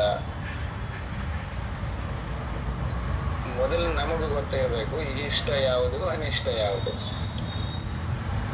ಇನ್ನೊಂದು ಸೂತ್ರ ಬರ್ತದೆ ರತ್ನಕರಂಟಕದಲ್ಲಿ, ಅನಿಷ್ಟಕಾರಕ ಪದಾರ್ಥಗಳನ್ನು ತಿನ್ನಬಾರದು ಅಂತ ಹೇಳಿದ್ದಾರೆ. ಅದ್ರ ಅರ್ಥ ಹಿಂತುಗಳವ್ರೆ, ಯಾವ್ಯಾವ ನನಗೆ ಬೇಕಾಗಿಲ್ಲ ಅದನ್ನೆಲ್ಲ ಬಿಟ್ಟು ಬಿಡುದು ಅಂತ ಅರ್ಥನ? ಇಲ್ಲ, ಯಾವ ಪದಾರ್ಥಗಳು ನನಗೆ ರೋಗವನ್ನು ಉಂಟು ಮಾಡ್ತಾವಲ್ಲ ಅವೆಲ್ಲ ಅನಿಷ್ಟಕಾರಕ ವಸ್ತುಗಳು. ತಿಳಿತು? ಆಹಾರ ಪದಾರ್ಥಗಳಲ್ಲಿ ಬಂದ್ರೆ ಇಷ್ಟ ಅಂದ್ರೆ ರೋಗಕಾರಕ ಪದಾರ್ಥಗಳೆಲ್ಲ ಅನಿಷ್ಟ. ಯಾವುದು ಶರೀರ ಪುಷ್ಟಿ ಮಾಡ್ತಾವೆ ಅವೆಲ್ಲ ಇಷ್ಟ. ಜೀವದ ಹಿತಗಳ ದೃಷ್ಟಿಯಿಂದ ಬಂದ್ರೆ ಜೀವದ ನಿಜವಾಗ್ಲೂ ಕಲ್ಯಾಣ ಯಾವುದರಿಂದ ಆಗ್ತದೆ ಅದೆಲ್ಲ ಹಿತ, ಉಳಿದಿದ್ದೆಲ್ಲ ಹಿತ. ಮಗು ಅಳ್ತಿದೆ ಅಂದ್ರೆ ಅದು ಏನು ಬೇಡಿಕೊಂಡು ಅಳ್ತಿದೆ, ಅದು ಅಯೋಗ್ಯವಾದದನ್ನು ಬೇಡಿಕೊಂಡು ಅಳ್ತಿದೆ, ಅದು ನಿಜವಾಗ್ಲೂ ತನ್ನ ಅಕಲ್ಯಾಣವನ್ನು ಮಾಡ್ಕೊಳ್ಳುವಂಥದ್ದಿದೆ ಅಂದ್ರೆ ನಾವು ಅದನ್ನ ಸುಮ್ಮನೆ ಕುಣಿಸೋದಕ್ಕೋಸ್ಕರ ಅದಕ್ಕೆ ಬೇಡಾದ ವಸ್ತು 1 ಸೆಕೆಂಡ್ ಕೊಟ್ರು ನಾವು ಮಗುವಿಗೆ ಅನಿಷ್ಟ ಕೊಟ್ಟೆವು ಅಂದ್ರೆ ನಾವೇ ಪಾಪ ಮಾಡಿದ್ವಿ. 100% ನಾವೇ ಶುರು ಮಾಡ್ತಿದ್ದೇವೆ. ಇದನ್ನ ನಾವು ಮಾತಾಡುವಂಥದ್ದಲ್ಲ, ಬಹುತೇಕ ಮುನಿ ಮಹಾರಾಜರು ಕೂಡ ಇದನ್ನ ಡಿಸ್ಕಷನ್ ಮಾಡಿದ್ದಾರೆ. ಒಂದು ಜನರೇಷನ್ ಅನ್ನ ಸೆಪರೇಟ್ ಆಗಿ ತೆಗೆದಿಟ್ಟು ಬಿಟ್ಟಿದ್ದಾರೆ. ಯಾವ ಜನರೇಷನ್ ಅಂತಂದ್ರೆ ನಮಗಿಂತ 1 ಜನರೇಷನ್ ಹಿಂದಿಂದು, ಅಂದ್ರೆ ಸುಮಾರಿಗೆ ರೌಂಡ್ ಆಫ್ 70 ಆಸ್ಪಾಸ್ನಲ್ಲಿ ಏನಿದಾರಲ್ಲ, 60-70, ಇದು ಒಂದು ಇಂಥ ಜನರೇಷನ್ ಇದೆ ಅಂತ ಇವ್ರು ಯಾರ ಮಾತನ್ನು ಕೇಳೋರಿಲ್ಲ. ತಮಗೇನು ನಿಜ ಅನಿಸ್ತದೆ ಅದನ್ನೇ ಹಠ ಹಿಡಿದು ಅತ್ಯಂತ ಹಠಾಗ್ರಹಿ ಜನರೇಷನ್ ಅಂತ ಹೆಸರಿಟ್ಟಿದ್ದಾರೆ. ಹೌದಾ? ಯಾವ ಕಾರಣದಿಂದ ಗುರುಜಿ? ಇಲ್ಲ ನೋಡ್ರಿ, ಬಹಳ ವಿಷಯಾಂತರ ಆಗ್ತದೆ. ಆಮೇಲೆ ಬೇಕಂದ್ರೆ ಚರ್ಚೆ ಮಾಡೋಣ. ಇದು ಜೀವನೇ ಆದ್ಮೇಲೆ ಮಾಡೋಣ. ಈ ಸಮಯ ಆಗಿದ್ದನ್ನು ನೋಡ್ರಿ. ಅದೆರಡು ಮುಗಿಸ್ಬಿಡಲ್ಲ ಸಮ್ಯಕ್ತ ಚಾರಿತ್ರ. ಇನ್ನು ಕ್ಷಾಯೋಕ್ಷಮಿಕ ಭಾವದಲ್ಲಿ 5 ಲಬ್ಧಿ ಆದ್ಮೇಲೆ ಸಮ್ಯಕ್ತ್ವ, ಕ್ಷಾಯೋಪಶಮಿಕ ಸಮ್ಯಕ್ತ್ವ ಒಂದಿರ್ತದೆ. ತಿಳಿತಾ? ಅನಂತಾನುಬಂಧಿ ಮತ್ತು ದರ್ಶನ ಮೋಹದ ಮಿಥ್ಯಾತ್ವ ಮತ್ತು ಸಮ್ಯಕ್ ಮಿಥ್ಯಾತ್ವ ಪ್ರಕೃತಿಗಳ ಉದಯಾಭಾವಿ ಕ್ಷಯ ಮತ್ತು ಸದವಸ್ಥಾ ರೂಪ ಉಪಶಮ, ಸಮ್ಯಕ್ ಪ್ರಕೃತಿಯ ಉದಯ ಆಗಿರುವಂತಹ ಅವಸ್ಥಾ ಇದೆಯಲ್ಲ, ಇದು ಕ್ಷಯೋಪಶಮಿಕ ಸಮ್ಯಕ್ತ್ವ ಅಂತ ಅನಿಸ್ಕೊಳ್ತದೆ. ಇನ್ನೊಂದು ಕ್ಷಯೋಪಶಮಿಕ ಚಾರಿತ್ರ. ಇಲ್ಲಿ ಅಂದ್ರೆ ಆ ಚಾರಿತ್ರ ಅಂದ್ರೆ ಯಾವ ಚಾರಿತ್ರ ತಗೋಬೇಕು?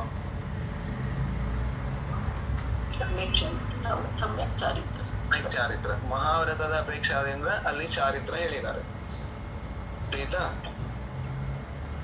ಆಮೇಲೆ ಇನ್ನೊಂದಿದೆ ಕೊನೆಗೆ ಸಂಯಮ ಅಂದ್ರೆ ದೇಶ ವಿರತದ ಅಪೇಕ್ಷೆ. ಅಲ್ಲಿ ದೇಶ ವಿರತ ಇದು ಚಾರಿತ್ರ ಇದೆಯಲ್ಲ, ಇದು ಕ್ಷಯೋಪಶಮಿಕ ಚಾರಿತ್ರ. ಮತ್ತು 6 ಮತ್ತು 7ನೇ ಗುಣಸ್ಥಾನವರ್ತಿ ಏನ್ ಸಂಯಮ ಇದೆಯಲ್ಲ, ಅದು ಕ್ಷಯೋಪಶಮಿಕ ಚಾರಿತ್ರ. ಒಂದು ದೇಶ ಸಂಯಮ, ಇನ್ನೊಂದು ಸಕಲ ಸಂಯಮ. ತಿಳಿದ್ರಿ? ಸಮ್ಯಕ್ತ್ವ ಗುಣ ದರ್ಶನ ಮೋಹನೀಯದ ಕ್ಷಯೋಪಶಮದಿಂದ, ಚಾರಿತ್ರ ಗುಣ ಚಾರಿತ್ರ ಮೋಹನೀಯದ ಕ್ಷಯೋಪಶಮದಿಂದ. ಅದರಲ್ಲಿ ಸ್ವಲ್ಪನೇ ಆಗಿತ್ತು ಅಂದ್ರೆ ದೇಶ ಸಂಯಮ, ಪೂರ್ಣ ಇತ್ತು ಅಂದ್ರೆ ಸಕಲ ಸಂಯಮ. ತಿಳಿತು? ಸರಿ, ದಿನವನ್ನು ಹೇಳಿ. ಆರತಿ. प्रभु देव तुम्हारे पवित्र मुख से निशत जो शीतलवाणी, जग जन मन को मल को दोती अतः कहती जिनवाणी। जयवंतो माँ जग में जब तक सूरज चांद रहे, शीश नवाते कर्म हरो माँ, अब तक हम विषयांत रहे, अब हम ना विषयांत रहे। जय बोलो जितनवाणी माता की जय।